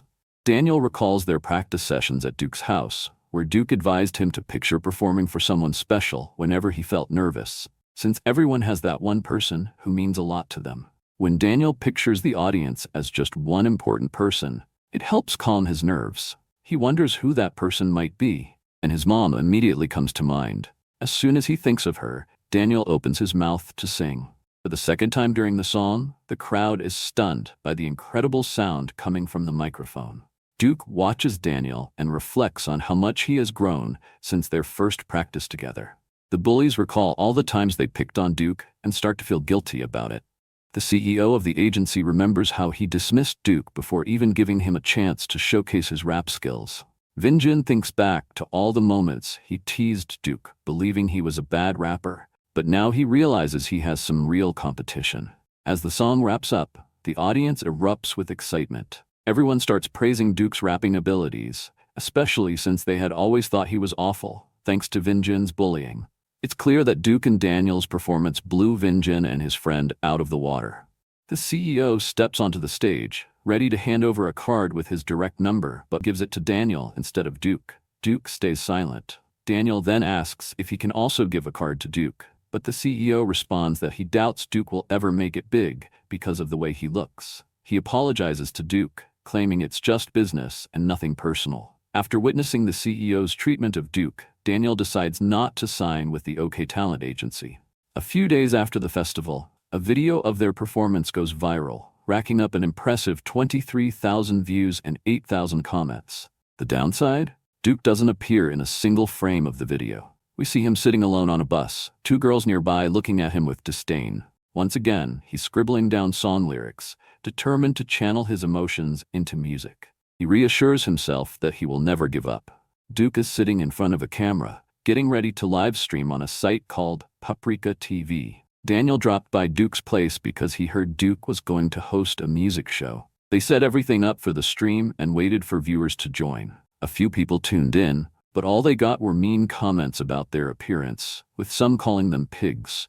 During the entire stream, they only managed to collect 10 balloons, which are a form of currency that viewers can donate to streamers, later redeemable for real cash. Each balloon is worth 10 cents, but Paprika takes a hefty 40% cut when you cash out.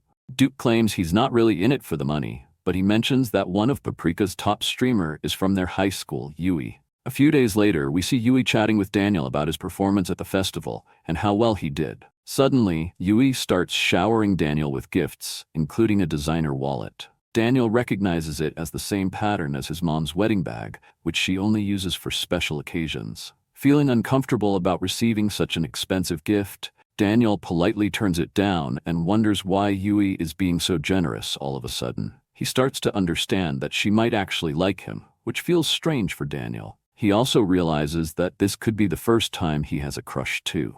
As the school day wraps up, Zoe approaches her friends to see if they want to go to karaoke. Two of the girls agree, but as soon as Yui mentions wanting to go shopping, the other two quickly change their minds and say they'd rather shop than sing.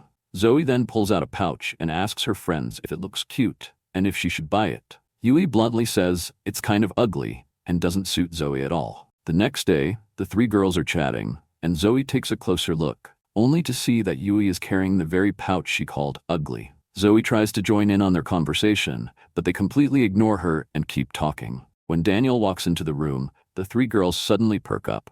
Yui asks Daniel if he likes the pouch she bought, and he replies that it's nice. In that moment, Zoe realizes what's really going on and why her friends are acting distant. It's all to impress Daniel. Zach's friend Du pulls out a massive pack of cigarettes. Curious, Zach asks how Du can afford all his stuff and tells him that stealing is wrong. Du explains that he started streaming on Paprika to make some extra cash.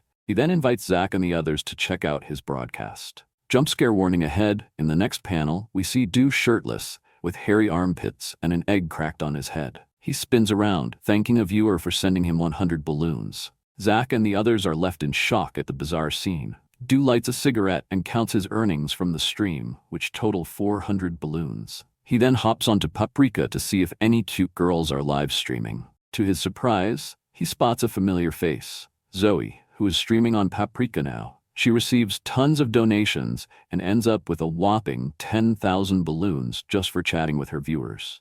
Zoe wraps up her stream, expressing her gratitude to everyone who tuned in and contributed. She wonders if Daniel will start spending time with her, now that she's making good money. The scene shifts to Yui, who is playfully making cute gestures at the camera to attract donations. The donations keep pouring in, and the chat is overflowing with balloon emojis. After a while, Yui finishes her stream and lights up a cigarette, grumbling about how exhausted she feels. Suddenly, her boyfriend pops out from behind a box, complaining that her stream went on for too long. He questions whether they need to keep their relationship a secret, and Yui apologizes, explaining that if her viewers found out she had a boyfriend, they might not donate as many balloons, which would mean less money for nice things. She then pulls out a wallet that Daniel had politely turned down and hands it to her boyfriend, saying she bought it just for him.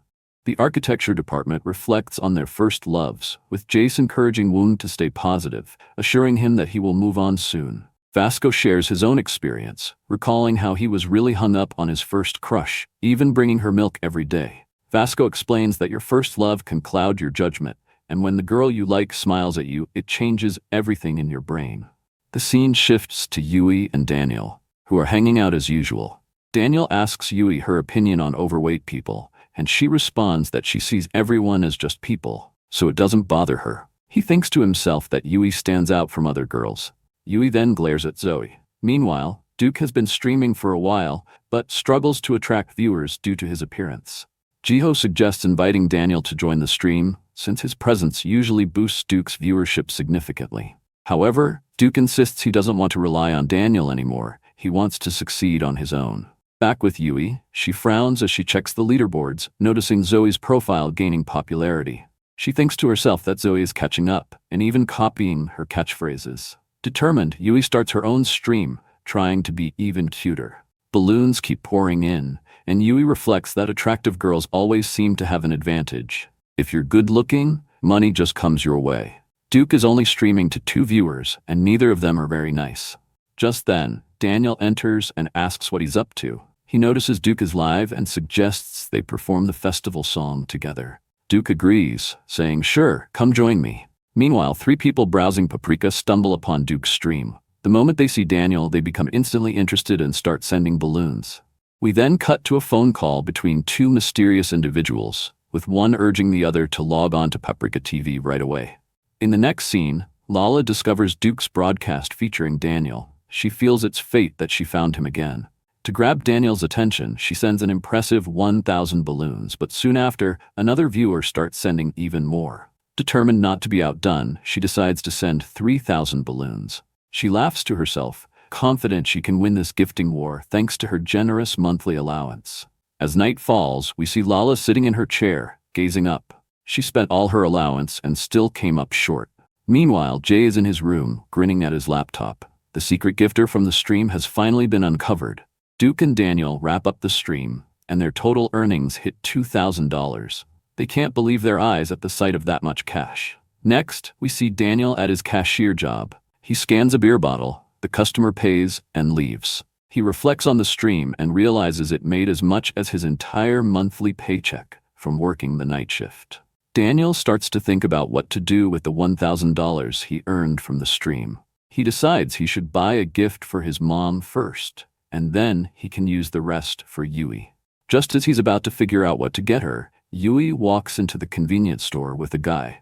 Daniel tells himself that the guy must be her brother, but just then, Yui grabs a box of balloons that are definitely not for kids. Daniel is puzzled about why she would buy something so mature with family around. Their eyes lock, and Yui asks him what he's staring at, saying he's annoying her. In the end, they choose not to buy the balloons, but as they leave, the so-called brother tells Daniel to keep his eyes to himself, knowing exactly what Daniel is thinking.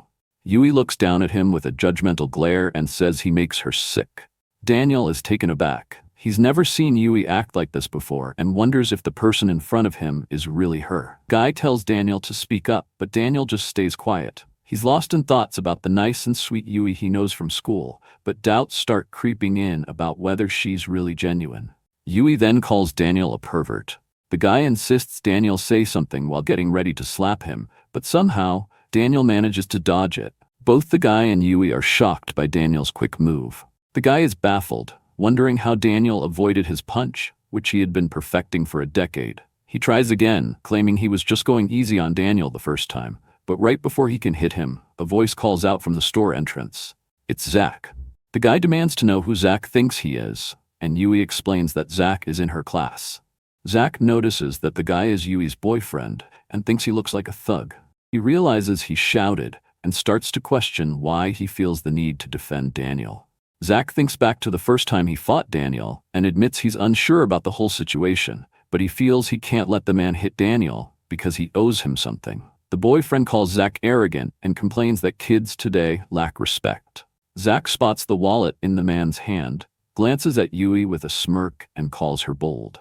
He explains that the wallet was actually intended for a student in their class, but that student turned down the gift. Yui accuses Zach of lying and insists they should leave, but her boyfriend is curious and wants to hear more. Zach shares that there's a handsome guy in their class who Yui often buys gifts for, but he doesn't like expensive things, so he usually turns them down. He adds that even his pants were a gift meant for this pretty boy. The boyfriend then asks Zach how he knows all this, and Zach replies that he sits next to the pretty boy, so he's witnessed everything firsthand. Yui accuses Zach of fabricating nonsense and insists he's just telling tales. But before she can finish her rant, a fist suddenly connects with her face, knocking her down. While she's on the ground, he kicks her, and Zach calls the guy a worthless piece of trash for treating his girlfriend that way. The guy asks Zach if he really wants to fight, and he challenges him to come closer so he can take him out. As the tension rises, Daniel considers calling the police. Now, let's switch scenes. We see a broadcast where Zoe is making a heart shape with their fingers, thanking viewers for all the balloon donations. A user named Gangnam Landlord starts sending in a ton of balloons. Zoe steps up her performance, thinking that to outdo Yui, she needs even more balloons. She expresses her gratitude to Gangnam for the support. We then see a hand on a mouse, and the person quietly says, "It's a pleasure." Finally, we discover who Gangnam really is. He tells himself that he's down to his last $60. He figures he can only afford 1 cup of ramen for tomorrow since he has to use the rest for balloons for Zoe. Zoe asks Gangnam what his job is, thinking he has a lot of cash. In truth, he's just a laborer, but he types in the chat that he runs several companies. He grumbles that he could have been a millionaire if it weren't for his dad being disabled. His father quietly mentions that he's hungry, but Gangnam doesn't pay attention.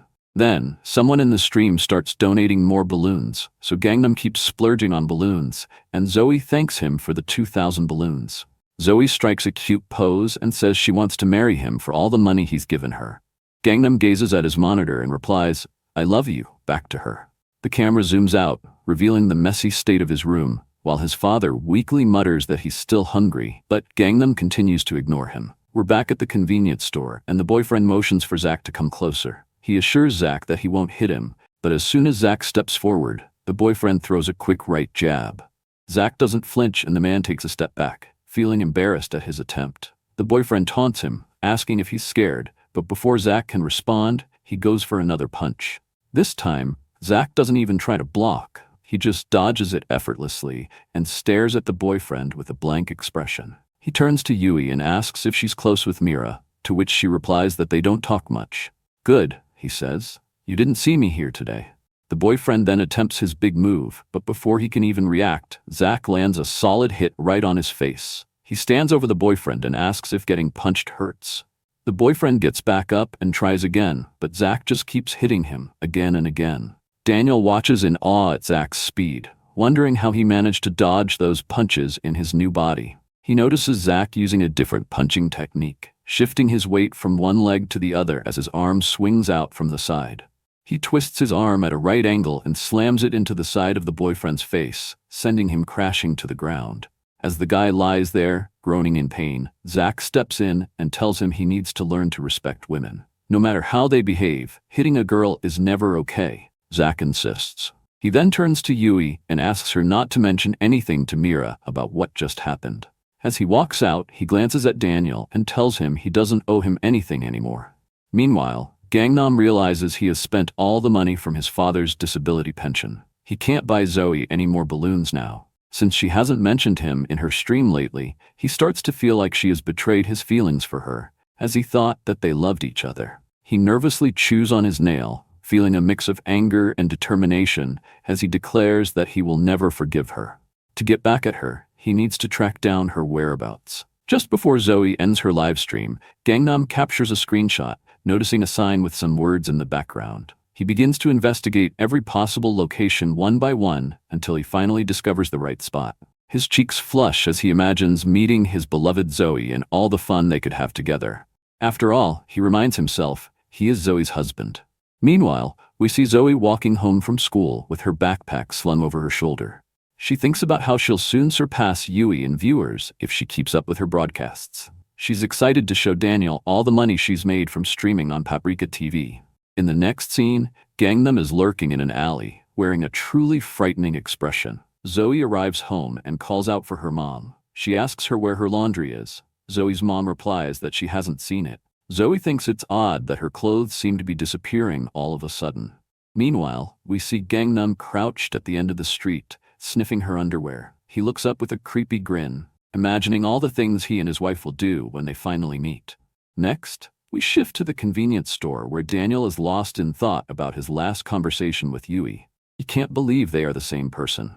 Gangnam walks into the store, staring at his phone, and Daniel glances over to see Zoe's stream on Paprika TV. When he looks up, he sees Gangnam staring down at him with a fierce look. Daniel quickly checks the whiskey that Gangnam usually buys, but this time, there's something else that needs to be scanned. I wonder what it could be. Finally, we see Zoe taking out the trash while chatting on the phone. She shares about her streaming success and how she's gaining tons of new followers, hinting that she could soon be one of the top creators on Paprika TV. After putting her phone down, Zoe feels a wave of fear wash over her, since there's no one around to take her mind off the creepy atmosphere of the alley. Suddenly, a voice from the shadows calls out to her. It's Gangnam, asking for directions. Zoe jumps in surprise and tries to brush him off, saying she doesn't really know the area. Gangnam steps closer, but just as he's about to approach her, Daniel jumps in front of Zoe to protect her. Zoe is confused about how this guy knows her name. Daniel yells that Gangnam has a knife.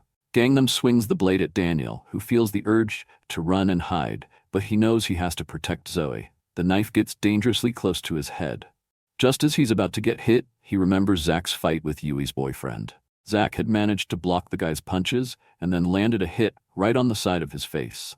Daniel quickly strikes Gangnam's wrist, making him drop the knife. Now that Gangnam is unarmed, he starts to back away. Daniel twists his hips and bends his arm, barely missing Gangnam. He realizes he can't pull off the same moves Zach did in his small body, so he decides to shield Zoe. Gangnam yells at Daniel, claiming that Zoe is meant to be with him. He starts throwing punches at Daniel, trying to reach Zoe. Finally, she remembers where she's seen Daniel before, when he went to the bar to pick up Big Daniel. Gangnam keeps trying to get through to her, but Daniel stands firm. Frustrated, Gangnam goes to grab the knife again, but before he can do any more harm, a barbell flies right at him. Vasco appears, panting and sweating. Gangnam collapses to the floor in pain, threatening to kill Vasco for ruining his perfect face. Vasco replies that he witnessed everything and now he's his opponent now. Before Gangnam approached Zoe, we see a flashback of little Daniel peeking around a corner. He spots Gangnam watching Zoe's broadcast while holding a knife, so he quickly dials 911. Daniel tells the operator that someone is out on the street with a knife. They ask if he feels threatened, and he replies no. They then question if the person is drunk, and Daniel admits he isn't sure. The operator asks him to speak louder, but Daniel explains he's trying to stay hidden. They want to know if it's a razor or a kitchen knife. The dispatcher informs him that they've sent an officer to check it out, but Daniel worries they won't get there in time. He thinks about who else he could call nearby. He remembers Vasco talking to him when he was at the convenience store with Jiho and Duke, telling him to reach out if he ever needed help. Nervously, Daniel calls Vasco, who answers while working out. Daniel considers hanging up, but blurts out that there's someone with a knife. Vasco lets the weights fall from his hands, grabs his phone, and asks Daniel where he is.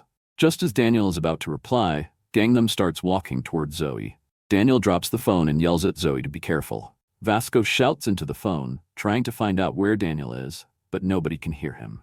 Now we're back in the present, and Vasco is complaining to Daniel about how he had to search all over town for them. Gangnam stands up, holding a knife, and yells at Vasco about what he's done to his beautiful face, claiming he won't lose this time. He boasts about sending Zoe a ton of balloons and insists it's not his fault he looks the way he does. He argues that he hasn't done anything wrong and is just playing the hand he was dealt. Vasco grabs Gangnam's hand and goes for his throat. He lifts Gangnam off the ground and tells him that using a knife against someone who isn't armed is unfair. Vasco squeezes Gangnam's wrist until the knife falls from his hand. He warns Gangnam to get ready as he prepares to throw a punch, but suddenly, a faint voice calls out from the ground. Gangnam's father suddenly appears from the shadows, pleading with Vasco to show mercy for his son. He bows his head to the ground, begging Vasco not to harm Gangnam. Vasco lets him go, and his father starts crawling on his knees, asking Vasco to forgive his only child. Gangnam yells at his dad, telling him to leave and insisting that he can take care of himself. Daniel watches Gangnam and remembers how he used to shout at his mom too. He thinks that Gangnam reminds him of himself. Gangnam then starts yelling at Vasco, saying that people treated him like he was worthless and judged him because of his looks. They disrespected him and discriminated against him. It's not fair. He screams in anger and frustration. The rich keep getting richer, while the poor just get poorer. He tells Vasco that girls only care about looks and money, and that Vasco will never understand what it's like to be looked down upon because he's big and strong. Vasco cuts in, saying that it's not right to blame others for his problems. He asks Gangnam if he has ever tried to change things, but Gangnam replies that there's nothing he can do. Trying to change himself feels pointless, and he can't escape his situation. Vasco stares directly at Gangnam and tells him that he used to be just like him, but he overcame everything life had thrown at him. If he can, so can everyone else. Those words hit Daniel hard, almost like Vasco was talking straight to him instead of Gangnam. Soon after, the police show up and arrest Gangnam for trying to commit murder. Once the officers leave, people start coming out of their homes to see what all the noise was about. Vasco smiles at Daniel and thanks him for reaching out. Zoe runs over and gives Daniel a huge hug, asking if he's heard it all. She praises his courage, and Vasco watches them with a tear rolling down his cheek. Meanwhile, a group of people is gathered outside the convenience store, waiting for Daniel to finish his bathroom break. The next day, Big Daniel reflects on Vasco's words about making a change in their lives. Zoe approaches him and he checks in on her, mentioning he saw on the news that she was attacked by a man with a knife. Zoe replies that she's feeling much better now and has decided to stop streaming. She even returned all her earnings to Gangnam's father. Then she asks Big Daniel if he knows where little Daniel lives. Daniel asks her why she's curious about that, and she smacks her forehead, asking herself why she is asking silly questions like that. Daniel thinks she's still feeling the effects of last night and forgets her question. Yui enters the classroom with bruises all over her face. Some students start whispering about her injuries and how she got them. Daniel says hi to Yui. Zach thinks to himself that he can't believe she's still flirting with Daniel, even in her current state. She takes out a handkerchief and says it's a gift, but it turns out she's giving it to Zach. His eyes go wide, hoping Mira didn't hear her. Yui thanks Zach for everything that happened last night and mentions that she broke up with her boyfriend. Zach leans in and whispers to Yui that she shouldn't talk about last night in front of Mira, or else she'll misunderstand and confront him. Meanwhile, we see viewers commenting on Duke's rapping skills, and the viewer count is at 52. Duke is really excited because he finally found people who enjoy his music and don't make fun of him for how he looks. Meanwhile, Mira and Zach are walking home from school, but they're in the middle of an argument. Zach insists to Mira that there's nothing going on between him and Yui, claiming it's all a big misunderstanding. Just then, the boyfriend from yesterday shows up and tells Zach he's been waiting for him. Mira questions Zach about whether he's been fighting again, and even though he tries to deny it, she cuts him off and says she's leaving. Zach drops to his knees. The older guys from before return, and the big guy asks Zach if he sent his girl away so she wouldn't have to watch him get beaten up. They notice Zach is crying, and they all start laughing. But Zach looks at them with a devilish smile, tears streaming down his face, and says he has nothing to lose now. He cracks his knuckles and warns everyone that he's not in the mood today. He starts swinging his fists wildly in the air, blaming everyone for Mira leaving him. In the next scene, we see Mr. Beanie and Mr. Necklace on the ground, agreeing to never mess with Zach again. Zach is sitting in class with a little smile on his face. He turns to one of his friends and asks if they can help him find a specific pair of shoes. He knows his friend is always checking Craigslist, so if anyone can find what he wants, it's him. Even though Zach looks happy, Namsu feels like Zach is bossing him around. After school, Namsu starts looking through all the listings, but everything is way more expensive than what Zach wanted. It turns out a famous pop star has been wearing those shoes, which is why the prices shot up. We see a series of clips of Namsu reaching out to different sellers, but he gets rejected every time. One seller asks if it's okay that the shoes are completely ripped, while another thinks Namsu is joking. Finally, he finds a seller willing to sell the shoes for $300. They suggest sending the shoes by courier, but Namsu insists on meeting in person. The last time he got something delivered, it was just a brick and a note that said, haha. Plus, the money he has is actually Zach's, so if he gets scammed, Zach will never let him live it down. He asks the seller if they can meet face to face, but they want to chat on Messenger instead, saying that's their preference. Namsu added the seller as a friend and noticed her profile picture was of a really pretty girl. He felt excited and a little shy about meeting her in person. The next day, he told Zach that he found a seller and was going to meet her. Zach said he didn't need to go that far. But Namsu insisted, telling Zach that when he goes in person, he can tell if products were fake just by looking at them. Zach thanks Namsu for picking up the shoes for him. After school, Namsu was all dressed up in the latest fashion, eagerly waiting to meet the seller. He knew girls liked guys who looked strong, so he put on shoulder pads, hip pads, and special shoes to make himself look taller. He felt like a superhero, thinking everyone was admiring him and calling him the most handsome guy around. When the seller arrived, she asked if he was the buyer looking for the shoes. But before he could respond, two guys hold him down and tell him to look straight ahead and smile like they're buddies, so no one gets suspicious. Namsu is pressed against a wall. The group that robbed him is busy counting the cash. The girl explains that Namsu wasn't actually chatting with her on the phone.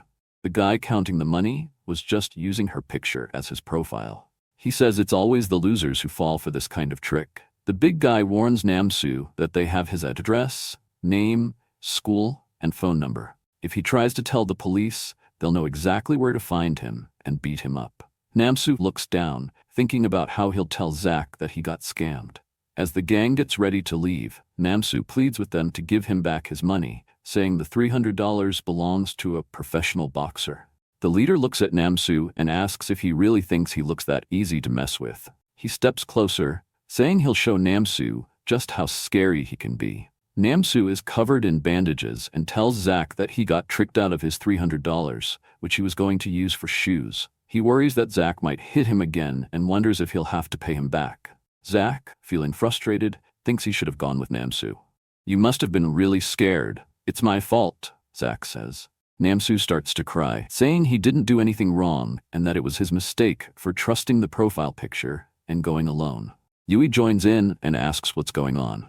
Zach explains everything, and Yui asks if they still have the scammer's contact.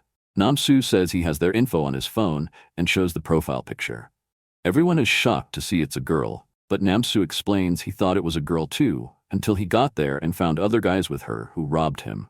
Yui mentions that their fake phone is valuable, so they plan to use it until the police catch on. They look up the profile on Craigslist and find all the fake stuff being sold. Zach suggests that they should use a different phone and pretend to be interested in buying something. He believes that if they think they're dealing with someone easy to fool like Namsu, they will definitely show up. Namsu feels hurt by this. Zoe tells Zach he should change his profile picture to someone who looks easy to trick. They ask Jiho if he can look their way for a picture. Once they snap the photo, it turns out great. Jiho thinks to himself that he doesn't really understand what's going on, but he feels really uncomfortable and unpleasant about it. Zach sends them a message, and they agree to meet. Daniel asks Yui how she knows so much about this stuff, and she explains that her ex-boyfriend used to do similar things, so she learned a lot about scamming. The scene shifts to the group, who are back to their usual tricks. Their target is a guy with a baby face, but when they arrive, they discover he's actually a sumo wrestler, and he brought some friends. The gang leader tells them he doesn't have the laptop they want to buy. The sumo wrestler warns them that they're bad people and that they've picked the wrong people to mess with. They prepare for a fight. In a quick move, the leader kicks one of the sumo wrestlers in the head, knocking him out cold. He reveals that he has a black belt in Taekwondo, and that the ones who have gotten involved with the wrong crowd are actually them. The leader's friend crashes into the other sumo wrestler. He pushes his hands back, and the sumo wrestler leader claims that they both have incredible strength. The leader then asks the last wrestler if he finally sees the difference in their power. The wrestler charges at the leader. In the next scene, we see him counting money while sitting on top of the sumo wrestler, who is face down on the ground. The girl looks down at the unconscious sumo wrestler and feels scared about leaving the gang because she doesn't want to end up like him. She starts to cry quietly, wishing someone would rescue her from this nightmare. Back at school, Zack stands up, ready to get his money back and take revenge for Namsu. His friends all rise together. Daniel thinks to himself that they look really strong as a team. They ask Daniel why he's still sitting. Zack tells everyone to chill out, he can handle it alone. Daniel quickly makes an excuse about packing his books. Inside, Daniel feels glad they see him as a solid part of the group. We see Jay sitting at the side of the classroom, eavesdropping on their wild conversation. Then the scene changes to Vasco and Jace, who are busy watering some plants. Jace curiously asks Vasco what kind of seeds he planted. Vasco replies that he brought fruit seeds because they taste great. He promises to share the fruits with everyone once they're ready to eat. Jace, looking a bit worried, asks Vasco what type of fruits he planted. Vasco casually says, durian. Jace starts to cry a little, thinking that durians are tropical fruits and can't grow in Korea. He reminds himself not to let Vasco know that the fruits won't grow. Just then, Zack's gang and Daniel walks up to them. The two ask where everyone is going. Daniel fills them in on what's happening, and Vasco asks if Namsu got hurt badly. They tell him that Namsu had bandages all over his face the next day. After thinking for a moment, Vasco decides to join them. He tells Zack's gang to stay with Jace since they won't be needed, and too many people would be troublesome in the fight. They agree to stay behind.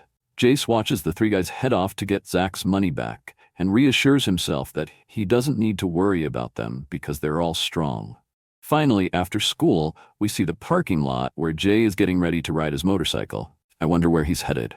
The group is hanging out in a cafe, and we can hear some people whispering about Daniel's good looks. Then, we see three guys giving them really mean glares. Zack notices and glares back at them. They keep staring at each other until he finally speaks up. Zack grumbles about how there are too many arrogant guys around. Vasco asks Zack if he can have another milk, but Zack declines. Daniel starts to sweat a lot because of the intense looks from the three guys across the room. Zack suggests they should just deal with those guys, but Vasco tells him to chill out. Zack glances out the window and is surprised to see Yui, Mira, and Namsu outside. He jumps up and tells Vasco and Daniel he'll be right back. He calls out to them, and they all turn around. Zack asks Mira what she's doing there. Yui says that once Zack is done, they can go to karaoke. Mira mentions she needs to grab a book from the bookstore, but can join them for karaoke afterward. Zack blushes a bit and says he'd love to go. Just then, he hears a voice behind him. It's the three guys from the cafe who were giving him dirty looks. The middle guy tells Zack to follow him into an alley for a chat.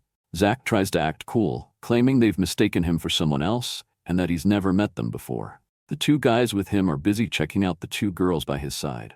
Suddenly, the gang leader shows up with his not-so-pleased girlfriend. Namsu yells at Zack, telling him it's the guy who stole his money, but before Zack can even react, the leader punches him right in the face. Dazed and confused, Zack struggles as the leader throws another punch, and then another. Zack ends up on the ground, defeated. The leader looks down at him and asks if he brought any friends to help him out. Just then, Mira throws a rock at the leader and yells at him, demanding to know why he had to hit Zack before he could even turn around.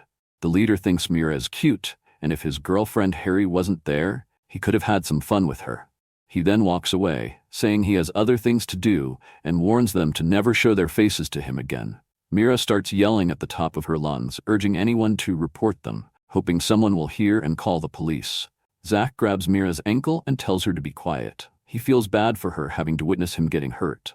Zach then asks Namsu how long they have until they meet up with the gang for the fake product, and Namsu replies that they have 20 minutes. Zach watches the gang leave and quietly says under his breath that this isn't over yet. The gang is shown waiting for the shoe buyer to show up. When the clock hits 3 o'clock, Vasco, Daniel, and Zach come around the corner. The gang leader is surprised to see Zach again and asks if he brought friends this time. He tells his gang that Zach is the one he beat up before, and they all start laughing. Vasco steps forward, but Zach stops him, saying he wants to make the first move. He challenges the 3 gang members to come forward. The leader laughs at Zach, saying he finds him funny. He brags about being a national judo fighter and asks everyone how old they are, just as Zach starts to answer. Suddenly, one of the gang members tries to kick high, but Zach is quick this time and dodges it completely. He grabs the guy's face and slams him into the wall, knocking him out cold, which surprises everyone around.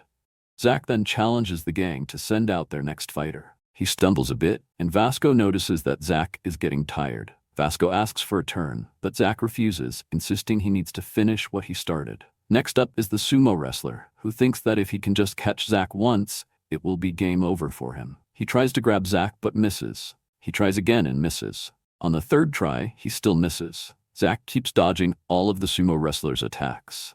The wrestler thinks to himself that Zach is faster than their leader. Then, Zach slips between the wrestler's arms and delivers a solid punch right to his face. The bandana guy looks shocked as one by one, his gang members are taken down by just one person. Zach calls out for the leader now. Vasco notices that Zach isn't doing too well. His knees are shaking, and he can't keep his guard up for long. He thinks this might be the end for Zach, but he knows Zach won't just stand there forever. He's waiting for the perfect moment to hit the leader and take him down with one punch. Zach gets his hand ready, and Daniel sees what he's doing. Suddenly, he throws a powerful punch to the solar plexus, sending the bandana man crashing to the ground. Zach looks down at the leader and says that being in the Nationals means nothing to him. He taunts the leader, asking how it feels to be on the ground in pain. Zach feels proud that he has finally regained his honor for Mira. Just then, a large group of men arrives, surprising everyone in Daniel's group. The leader warns them that they are in serious trouble since they are the most powerful group in town. Zach thinks to himself that he can't take on those guys alone, but Vasco raises his hand, telling him to take a break because he can handle it. Some members of the rival gang start to whisper among themselves, noticing Vasco's beard and tattoo, and they begin to think he's an adult who belongs to a real and dangerous gang. Vasco then turns to Daniel and tells him to watch his back. He explains that he needs to push through the crowd, so Daniel just has to stick close to him. Suddenly, a voice interrupts, telling Vasco that the boss should always come out last. It's the Bare Knuckles crew, here to back up Vasco for a fair fight. The leader recognizes their jacket emblem and realizes they are from the freshman monster gang from the east. It's the Bare Knuckles, the leader says, distressed. The leader feels more and more anxious as the bare knuckle fighters start to overpower his gang, taking control one by one.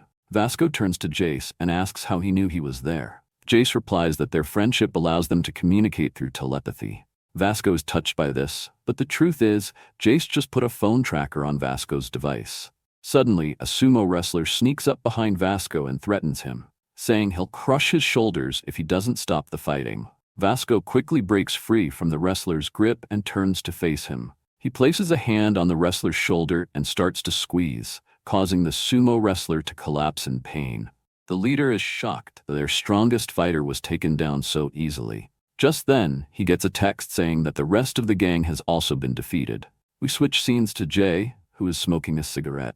A flashback shows him cruising around until he overhears some students talking about a fight involving 3 guys. They encourage each other, saying that once they jump into the battle, victory is guaranteed. In the next scene, we see everyone sprawled out on the ground, while Jay smokes a cigarette, completely unharmed. We return to the main fight, where the leader charges straight at Daniel. He knows Zach and Vasco are tough, but since he hasn't seen Daniel in action yet, he thinks Daniel is just too scared to fight and weak. However, as he gets closer, he notices that everyone seems calm. Vasco is relaxed, and Zach is steady. The leader throws a left punch, but Daniel skillfully dodges it. He attempts the same combo he used against Gangnam, but now he's in his bigger form, giving him extra strength and reach. He throws a right punch to create some space, then steps in, bends his arm at a right angle, and delivers a powerful hook to the leader's stomach, not giving him a moment to recover. Daniel follows up with a straight punch, the same one he tried on the power machine before, but missed. A tooth flies out of the leader's mouth and his gang falls silent after Daniel's hit. Zack thinks to himself that Daniel is definitely a boxing pro. Vasco is shocked as he recalls seeing that same shape with little Daniel. He notices that their postures and habits are exactly alike, almost like they are the same person. This makes him curious about the link between the two Daniels. Harry rushes over to her boyfriend to check if he's all right. Vasco looks down at him and reminds him to take care of his girl because love shouldn't be taken for granted. With that moment, the gang fight comes to an end. Meanwhile, Gunn is sitting in a car, having been contacted by someone to step in if the fight got too out of hand for Daniel. He's surprised that the Bare Knuckles won the fight and is also impressed by Daniel's fighting skills. He now gets why he was told to keep an eye on him. The next day at school, Zack asks Daniel if he's a boxer because he wants to have another fight, but this time with headgear on. Daniel says no, and Zack calls him mean. Jiho notices that Zack is wearing the new shoes and feels jealous that he got them for just $300. At the beginning of the school day, Daniel walks in and is greeted by everyone, but something feels off. No one is wearing their school uniforms. I wonder why that would be. That's right, it's a day for a school outing. The panel shifts to show Daniel's outfit, and some students off to the side whisper to each other that he looks almost like a different species because of how good-looking he is. The teachers gather all the students to discuss the rules and other important details. Daniel shares that he doesn't have the best memories from his middle school outing, but he's confident this time will be different thanks to his new and improved body. He hops onto one of the buses and heads straight for the seat next to the teacher, the spot he was always stuck in. The teacher glances at him, wondering if he lost a bet or something. Just then, Zack and his friends call him from the back of the bus, offering him the best seat available. Nervously, he walks over, stepping into a territory he never thought he could access before. The buses start rolling down the road, and we can see everyone engaged in a game. Mira is the last one to close her hands, which means she's about to get slapped. But it turns out Zack is the one who has to do it. The group encourages him to hit her hard since she's been winning all the rounds so far. Mira looks up at Zack, clearly nervous. Zack shuts his eyes, raises his hands, and slowly brings them down to tap Mira's hands gently. The others start yelling at Zack, accusing him of going easy on her just because she's a girl and calling him a pervert. Zack's face turns red and Daniel chuckles a bit, saying that he's having so much fun. Meanwhile, the other bus, which is just carrying the architecture crew, is completely quiet. Jace thinks to himself that the vibe is really tense. Vasco, who couldn't sleep because he was too excited, now has dark circles under his eyes. To lighten things up, Jace decides to take off his shirt and suggests they have a dance party. Everyone joins in, taking off their shirts and chanting, "Nipple party, nipple party." The bus driver slumps into his seat, wondering to himself, why everyone at this school seems to be crazy. Vasco feels relieved that Jace has lightened the mood, but it couldn't have come at a worse moment. The beauty department bus pulls up right next to them, and we see girls getting cozy with Eli. At that moment, the entire architecture crew bursts into tears. All the buses stop for a bathroom break, and they discover a punching machine.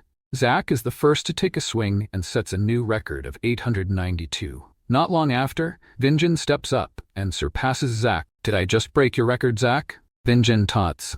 "How can you call yourself a man?" But before he can finish, Zack smashes the hammer record that Vin just set. He fires back, asking Vin if he still considers himself a man after losing his record.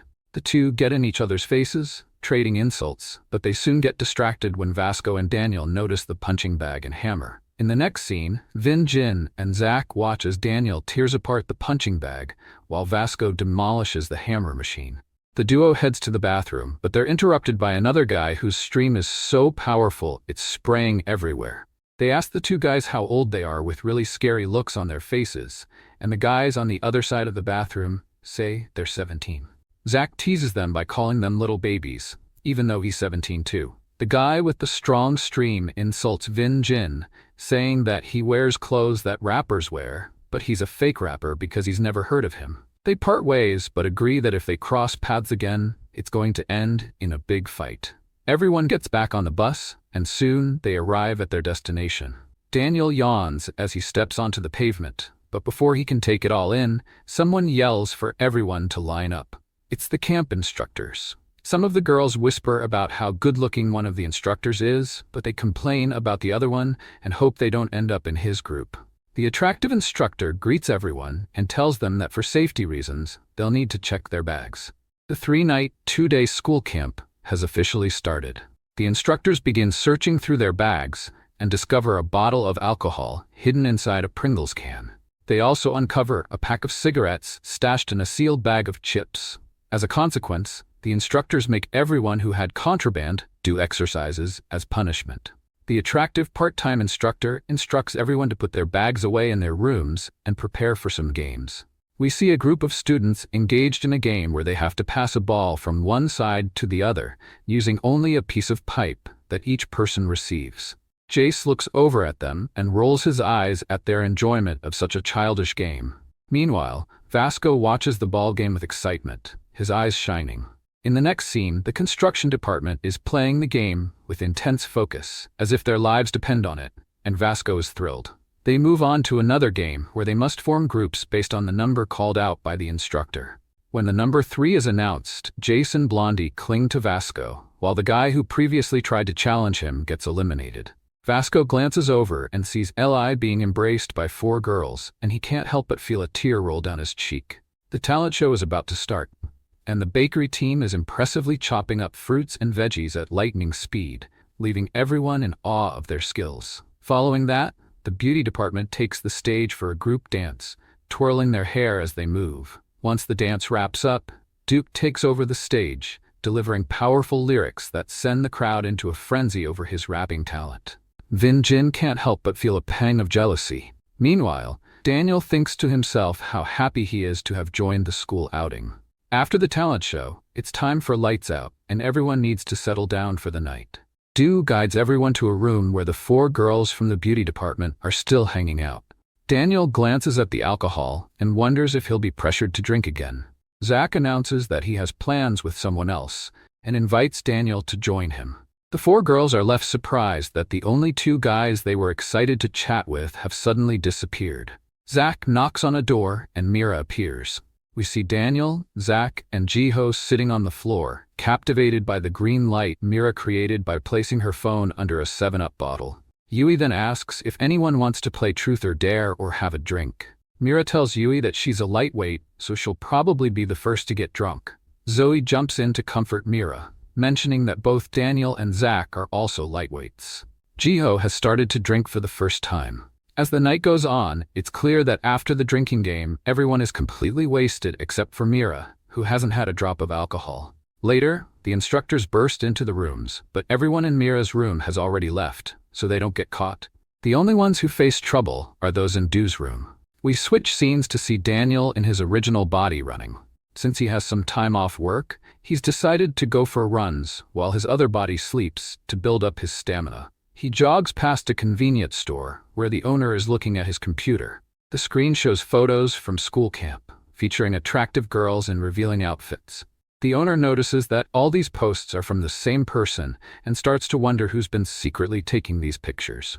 Daniel wakes up to the start of the second day at camp, only to discover that while he was sleeping, some of his friends had drawn on his face. Unfortunately, Jiho had it worse. He's covered in doodles from head to toe.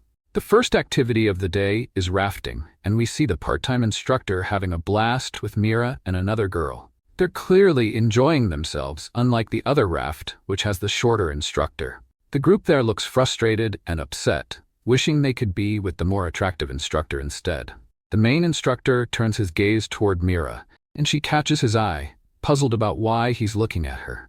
As the day comes to a close, everyone receives candles to honor those who came before them and made this camp possible. Zach starts to reflect on his parents and feels emotional. The mood becomes sentimental, and some girls begin to cry as they think of their moms.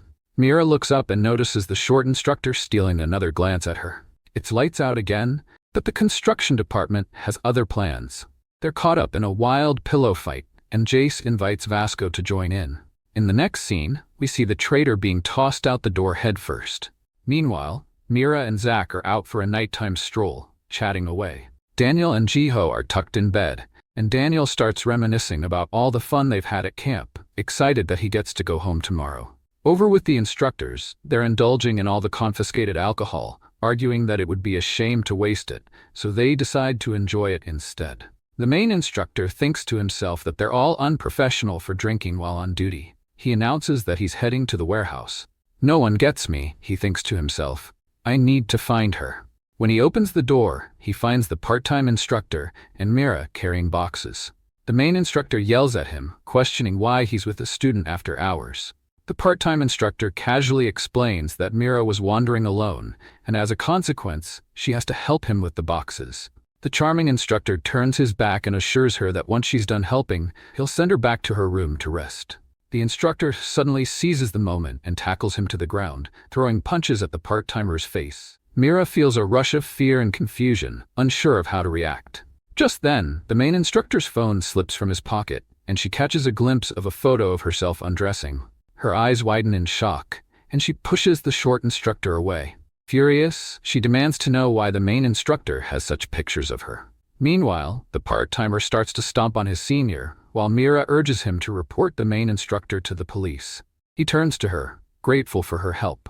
The scene shifts to Daniel, who has been pulled back into the store. His boss instructs him to hang up a poster, but as he does, something grabs his attention. His eyes widen, and his jaw drops when he sees the attractive instructor, who turns out to be a rapist. Back at the camp, the instructor shows his true nature. Mira's breathing quickens as she realizes she's in a perilous situation. She screams for help, but the part-timer explains that the warehouse is too far from the camp for anyone to hear her. He then punches her in the stomach to silence her. The not-so-handsome instructor prepares to undress Mira, asking her which piece of clothing he should start with. He begins to take off his pants while explaining how he landed this job. It turns out the camp administrator checks everyone's documents, so he had to swipe his brother's papers instead. He licks his lips and reassures himself that Mira really loves him, like, a lot. The short instructor manages to regain his senses and goes after the part-timer again. But just as he gets close, the part-timer kicks him in the leg, making him stumble. As he falls, he seizes his head and slams it into his knee. Mira watches in tears. Let's keep going. I don't have much time, says the grapist, as he strides toward Mira. Meanwhile, we switch to Zach, who is asking Yui and Zoe where Mira is, and they both tell him she still hasn't come back. He reflects on how strange it was when they said goodnight. Mira mentioned she was heading straight to bed because she was tired, so she wouldn't be out drinking. Suddenly, Zoe receives a call from an unknown number and answers it with caution. When the caller introduces himself as Daniel from the convenience store, Zoe's expression brightens. He tells her he has something serious to discuss, so she needs to pay close attention. Daniel instructs her to wake up Daniel. Daniel is now awake in his big body. Without hesitation, he grabs the phone and calls the police to report their situation. But they inform him that since they are in the mountains, it will take about 30 minutes for help to arrive. Just then, a bag falls to the ground, revealing Zach with an expression unlike anything we've seen before. He heard everything. He quickly turns around and bolts toward the warehouse. Zoe approaches Daniel and tells him to lower his voice since people are trying to sleep. We're back at the warehouse, where we see Mira huddled in a corner with the main instructor lying unconscious on the floor. The graper questions Mira about her tears, saying that now that there are no distractions, they can get back to their work. Mira begs him, promising not to report him to the police if he lets her go. This seems to trigger something in the graper, and he forces Mira down onto the ground. He starts hitting her in the face, yelling that she was the one who flirted with him first, and that none of this is his fault. We see Mira's bloodied face as she looks up at the man looming over her. She tries to kick him off, but he doesn't move. The crazed man begins to undress her, but just before he can do anything worse, Zach bursts through the door, looking like he wants to take a man's life. He charges ahead without any hesitation. Graper notices this and gets ready to fight, realizing Zach has some skills, but Zach is too consumed by anger to notice the kick coming from below. As he starts to fall, the part-timer grabs his head and aims for another knee strike. Zach finds himself caught in the part-timer's hold and attempts to use dirty boxing by throwing a punch behind the head, but he gets pushed down before he can land a hit. Seizing the opportunity, Graper delivers a knee right to Zach's ribs, breaking a few in the process. He follows up with another knee to Zach's head. Meanwhile, Mira is stuck in the corner, helplessly watching her boyfriend get beaten up. We see Daniel and the gang searching for Zach, with Daniel worried that it might take a long time to find him since the camp is so big. Zach is still standing against Graper, but just barely. Both of his arms are broken, and he has several cracked ribs. Just as he's about to deliver the final blow, the short instructor manages to grab his ankle, distracting him for just a moment. Zach sees his chance to get up close to the part-timer and completely wreck his face. The Graper thinks he can take the hit and counterattack, but Zach is one step ahead. He quickly readies his left fist and slams it into the Graper's face. Now that the guy is on the ground, Zach starts landing punch after punch. Just then, the police and the gang arrive, and Mira tries to pull Zach away from the part-timer. The police take the Graper into custody, and the students start murmuring, questioning if they've got the right guy. We see Won Bin on a stretcher, thinking he managed to save the kids, but he overhears some students wishing he was the one getting arrested because of his looks. Zach catches their attention and challenges them to say it again, insisting that Won Bin is a hero. He even bows his head in respect. The next day, both of them are in the hospital together. Mira is slicing apples for them, thanking the two for saving her, and Zach can't help but blush a bit. As the month draws to a close, the shopkeeper hands Daniel his payslip, noting that he's included a little extra this time due to Daniel's hard work. He suggests that Daniel consider buying a gift for his parents. Reflecting on this, Daniel decides he wants to get his mom something new and cozy, especially since he noticed her sleeves were quite worn the last time they met. He makes his way to a large clothing store and greets an employee, asking her to guide him to the women's section. They share a laugh, with the employee whispering to a colleague that it's hard to believe he has a girlfriend, so it must be for his mom instead. She warns him that the prices are on the higher side and questions whether he can afford it.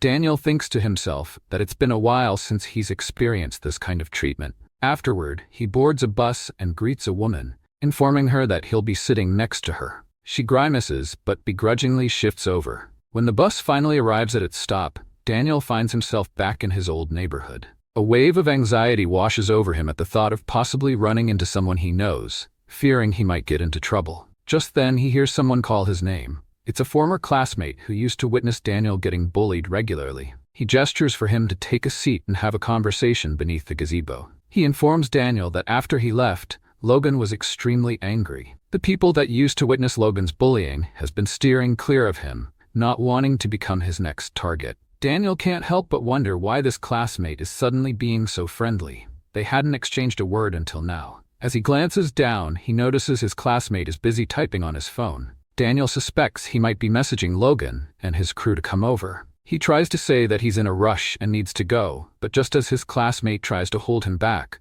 a ball comes soaring through the air and smacks him right on the side of the face. A guy, a girl, and the messy look-alike appear. The guy asks Daniel why he transferred schools without informing anyone, mentioning how lonely they've all felt without him. He chuckles at Daniel's classmate and reveals that since he's taken on the role of the new Pikachu, he actually wanted them to beat him for a break. They start digging through Daniel's belongings, pulling out an envelope and a bag of clothes. The guy rummages through the wallet and discovers a $50 bill that Daniel's mom had given him. They thank Daniel for the cash, but just as they're about to leave, Daniel tells them that they've taken all the money from the envelope, but need to return the $5 left in his wallet. Fear causes his hands to tremble. The guy grips Daniel's shoulder, calling him an arrogant loser and questioning his audacity to ask for mercy. He tightens his hold, but it pales in comparison to Vasco's infamous grip. Daniel seizes his wrist and forcefully pushes him to the ground, demanding his $5 back.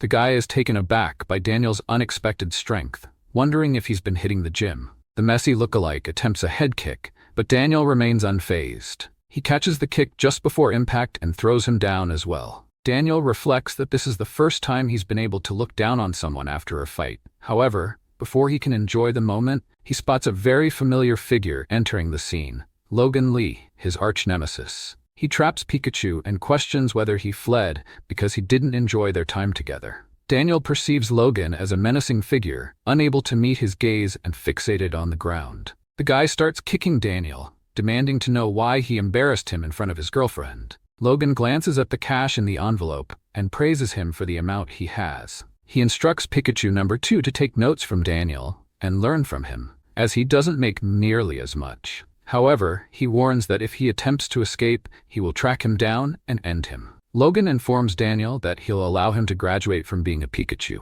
which leaves him stunned. He mentions that since he has moved, he has found a new Pikachu.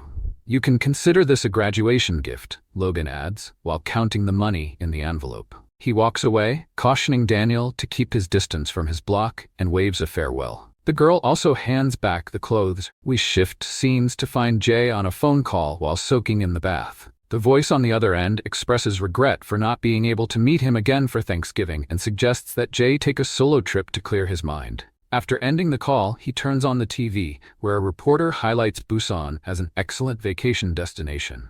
As Jay steps out of the bath, we notice his computer is open, revealing that he has booked a ticket to Busan. Meanwhile, we return to Daniel, who has reached his mother's workplace. The two women inform him that his mother usually leaves during her break. He begins to scan the streets, thinking about the gift for his mother and how delighted she will be when he gives it to her. Just then, he hears someone shouting. It's a store employee reprimanding his mom for trying to take the cardboard, explaining they already have someone to handle their trash. The employee allows her to take it, but only this once. Daniel's heart sinks as he realizes she has taken on another job to cover his school fees. Back at the house, Daniel's mom is thrilled to try on the new jersey her son gifted her. She reflects on how grown-up Daniel has become, able to buy such nice clothes. Daniel then brings up his roommate, asking if he can join them for the holidays. Meanwhile, Daniel waits for his bus, and passersby comment on how he resembles a celebrity. He thinks to himself that with his new physique, he can finally get back at Logan and reclaim the precious $5 bill his mom gave him. Just then, Jay shows up, catching Daniel off guard. Daniel mentions he's heading to a friend's place in Sunukdo and asks about Jay's plans. We see Jay clutching a ticket to Busan. They board the bus together, and when Daniel tells the woman next to him that he has the inside seat, she blushes and quickly moves aside to let him in. He thinks about how he needs a solid reason for being there and for taking turns sleeping to switch with his other body. Jay sits behind him, gazing out the window, and Daniel thinks about the chances that they share the same destination and the same bus even. In the meantime, Jay secretly grins to himself as his ticket lies discarded in the trash at the bus station. The duo arrives at Daniel's house, where his mom greets them with a warm smile while busy packing cardboard boxes. Daniel offers to lend a hand, but she politely declines, explaining that it would be impolite to make guests do her chores. She wishes both Jay and Daniel a good night before heading off to bed, as she has an early start the next day. Daniel glances at his other self and tells Jay that the person sleeping is actually his friend. As night falls, Daniel, now in his new body, goes to sleep while his original body wakes up. He mentions to Jay that he's heard about him from his friend. Jay then hands Daniel a stick of gum, although it's the wrong brand meant for those trying to quit smoking. Daniel appreciates the gesture nonetheless. He sits down to fold the cardboard boxes and shares that his mom had given his friends, Daniel, a $5 bill, which was unfortunately stolen because of him. My mom gave it to him from selling these boxes, Daniel explains. It may not be much, but to him, it was a lucky charm. The scene shifts to the next day, where we see Logan handing an envelope to someone. They glance at the cash in the envelope and deliver a sharp slap to his face. They tell him that his contribution falls short of the monthly quota. He offers an apology, but they warn him not to let this happen again. Logan begins to protest, scratching his jewels and pointing out that the usual quota is only $1,000 per grade. He argues that it's unfair for him to collect 3 times what others are expected to contribute each month. The leader retaliates by kicking Logan, telling him to mind his words. He threatens to wash Logan's mouth out with soap, stating he's been lenient because they share the same studio, but he can't give him any more chances. You better pay up by next week, the leader commands as he strides out. The scene shifts to a grand hotel, where the manager is seen greeting one of his VIP guests. As the camera pulls back, we see that the esteemed visitor is Jay, looking sophisticated in his robe and sipping a glass of red wine. The manager mentions that he has looked into the individual Jay inquired about. He describes the person as a student named Logan Lee, notorious for being a troublemaker and a bully at school. As the manager exits, he questions Jay about his interest in Logan, adding that Logan is also a black belt in jiu-jitsu. We shift back to Logan. We find the studio's leader and his 2 companions sprawled out on the floor, unconscious. With a low growl, he warns them that since he has bested them, they shouldn't even think about reclaiming his money. I earned that cash through hard work, Logan asserts. He tells the leader that if they have any grievances, they should take it up with their superior. The leader mutters under his breath, expressing that their boss is a terrifying figure and that Logan wouldn't stand a chance in a fight against him. Meanwhile, we return to Daniel, who is now in his new body, adjusting his shoes. He informs his mom that he's heading out and will return later. As he opens the door, a massive stack of cardboard boxes comes into view. His mom explains that a nearby hotel left the boxes for her to manage, which piques Daniel's curiosity about how that came to be. Later in the day, we see Logan outside, a bag slung over his shoulder. Jay approaches him, and Logan vents about how everyone seems to be after his money today, claiming he's having a streak of bad luck. Thinking Jay is begging, he tries walk past him. However, when Logan tries to dismiss Jay, he stands his ground and extends his hand. "Wait, are you trying to rob me?" Logan questions. He starts asking Jay questions, like who sent him, and if he came alone. Jay doesn't answer any of his questions, and instead starts taking off his jacket to fight. Logan thinks that he is bluffing because he doesn't look strong. He then realizes that Jay actually took his jacket off, so Logan wouldn't be able to grab onto it when they fight. After realizing this, Logan realizes that Jay is serious and tells him to follow him to an old building so they can talk with their fists. We switch to the jujutsu studio. They are on a call with someone. The leader tries explaining that they did have the money, but they were ambushed. It was all stolen. The person on the other end asks them if he must settle it when he arrives at their town next month. The leader replies with a yes, but the person on the other side says it's too bad. The caller is revealed to be Gun, and he says that he's not the collector anymore. He says a character named Gu is collecting everyone's money now. Gun reassures them that he will inform Gu about the current situation. After ending the call, we see the woman he's been tasked with protecting, sitting across the room. He expresses his relief at no longer needing to collect money from everyone, noting that watching over her is far simpler. He also mentions the opportunity to witness talent from various places while traveling with her, bringing up a specific individual his boss instructed him to monitor. Suddenly, a voice calls out from across the room, a man inquiring if he can see who this person is that the boss is interested in. Gun questions his curiosity, to which the man replies that he's simply intrigued. As the camera zooms out, we recognize the pop star who popularized those chrome rings and sneakers. Switching scenes, we find the man who betrayed Daniel to Logan and Messi earlier that week. Daniel approaches him, asking if he knows Logan's whereabouts. The man tries to play it cool in front of his girlfriend, attempting to intimidate Daniel with a silly expression, but Daniel remains unfazed. He looks away and reluctantly reveals that Logan is likely at the jiu-jitsu studio or an abandoned building with his crew. Daniel nods, looking down, and thanks him for the tip. Logan lunges forward with his right hand, but Jay deftly sidesteps the attack. In retaliation, Jay unleashes a flurry of rapid jabs to Logan's face and jaw. As Logan attempts to seize him, Jay leaps back, evading his grasp with agility. With some space between them, Jay launches into a series of high kicks, making Logan realize that his jiu-jitsu skills might not be effective in this encounter. He recognizes Jay's fighting style as Systema. It's the first time he's witnessed it in action, but he has a plan. He snatches the money pouch from his pocket and rips open the envelope, forcing Jay to close the distance. This plays right into Logan's hands, as he knows he can't hold Jay if they're out of reach. In one swift motion, he yanks the envelope away and grabs Jay by the hair, pinning him down. With Jay immobilized, Logan begins to rain punches down on his face. He secures Jay's head under his arm, cutting off his circulation. He squeezes tightly, demanding that Jay tap out and reveal who sent him. Despite the pressure, Jay refuses to give in. Logan warns him that he could lose consciousness if he doesn't act soon. Jay struggles to grab Logan's clothing, but it's futile. After a few tense moments, Jay's body goes limp. In the distance, a scream pierces the air as Daniel calls out for Jay, just in the nick of time. As Daniel floats in the air, he can't help but question why Jay has chosen to confront Logan of all people. He releases Jay to free his hands, and just as Logan's fist is about to come crashing down on him, Daniel swiftly swats Logan's hand aside. Logan is momentarily stunned by Daniel's unexpected strength, especially since Jay had struggled to defend against that very same attack. Where did these kids come from?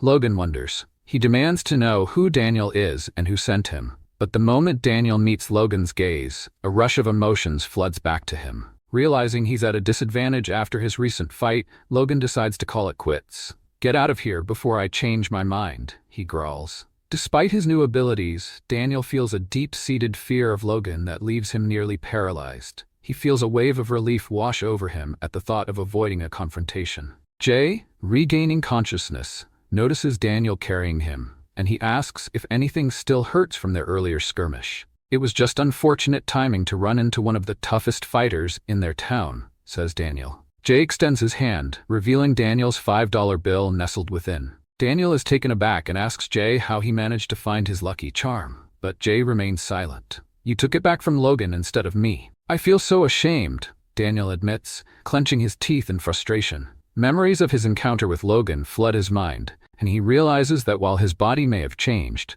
his thoughts remain the same. The primal fear he harbors for Logan persists, regardless of his new appearance. Overwhelmed, he begins to cry onto the $5 bill, lamenting that he may have changed outwardly, but inside, he still feels like a pathetic pig. Jay jumps off Daniel's back, mistakenly thinking that Daniel's tears are a result of him being too heavy.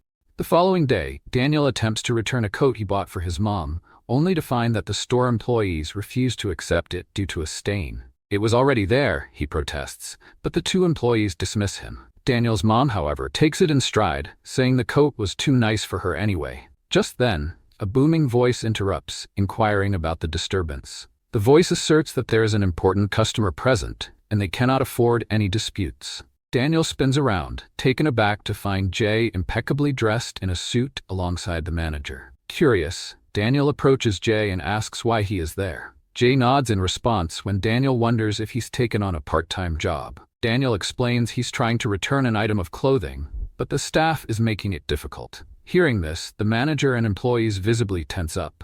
Jay glances at the manager and signals them to provide Daniel with a new coat right away. Grateful, Daniel thanks Jay for stepping in to help. In the back of the store, we see two employees on their knees, apologizing profusely for their earlier rudeness towards Daniel's mother. The manager barks at them to speak louder. Daniel's mom attempts to defuse the situation, insisting that apologies aren't necessary. Fast forward a few days, and Daniel is back in his hometown. We find Vasco in the gym, powering through heavy bench presses. After completing his set, He sits up and notices Daniel watching him. He asks how he can help him. Daniel boldly declares that he wants to transform himself. Vasco's eyes widen in surprise as he questions whether Daniel is prepared for the challenge ahead. Daniel expresses his desire to change not just his physique, but his mindset as well.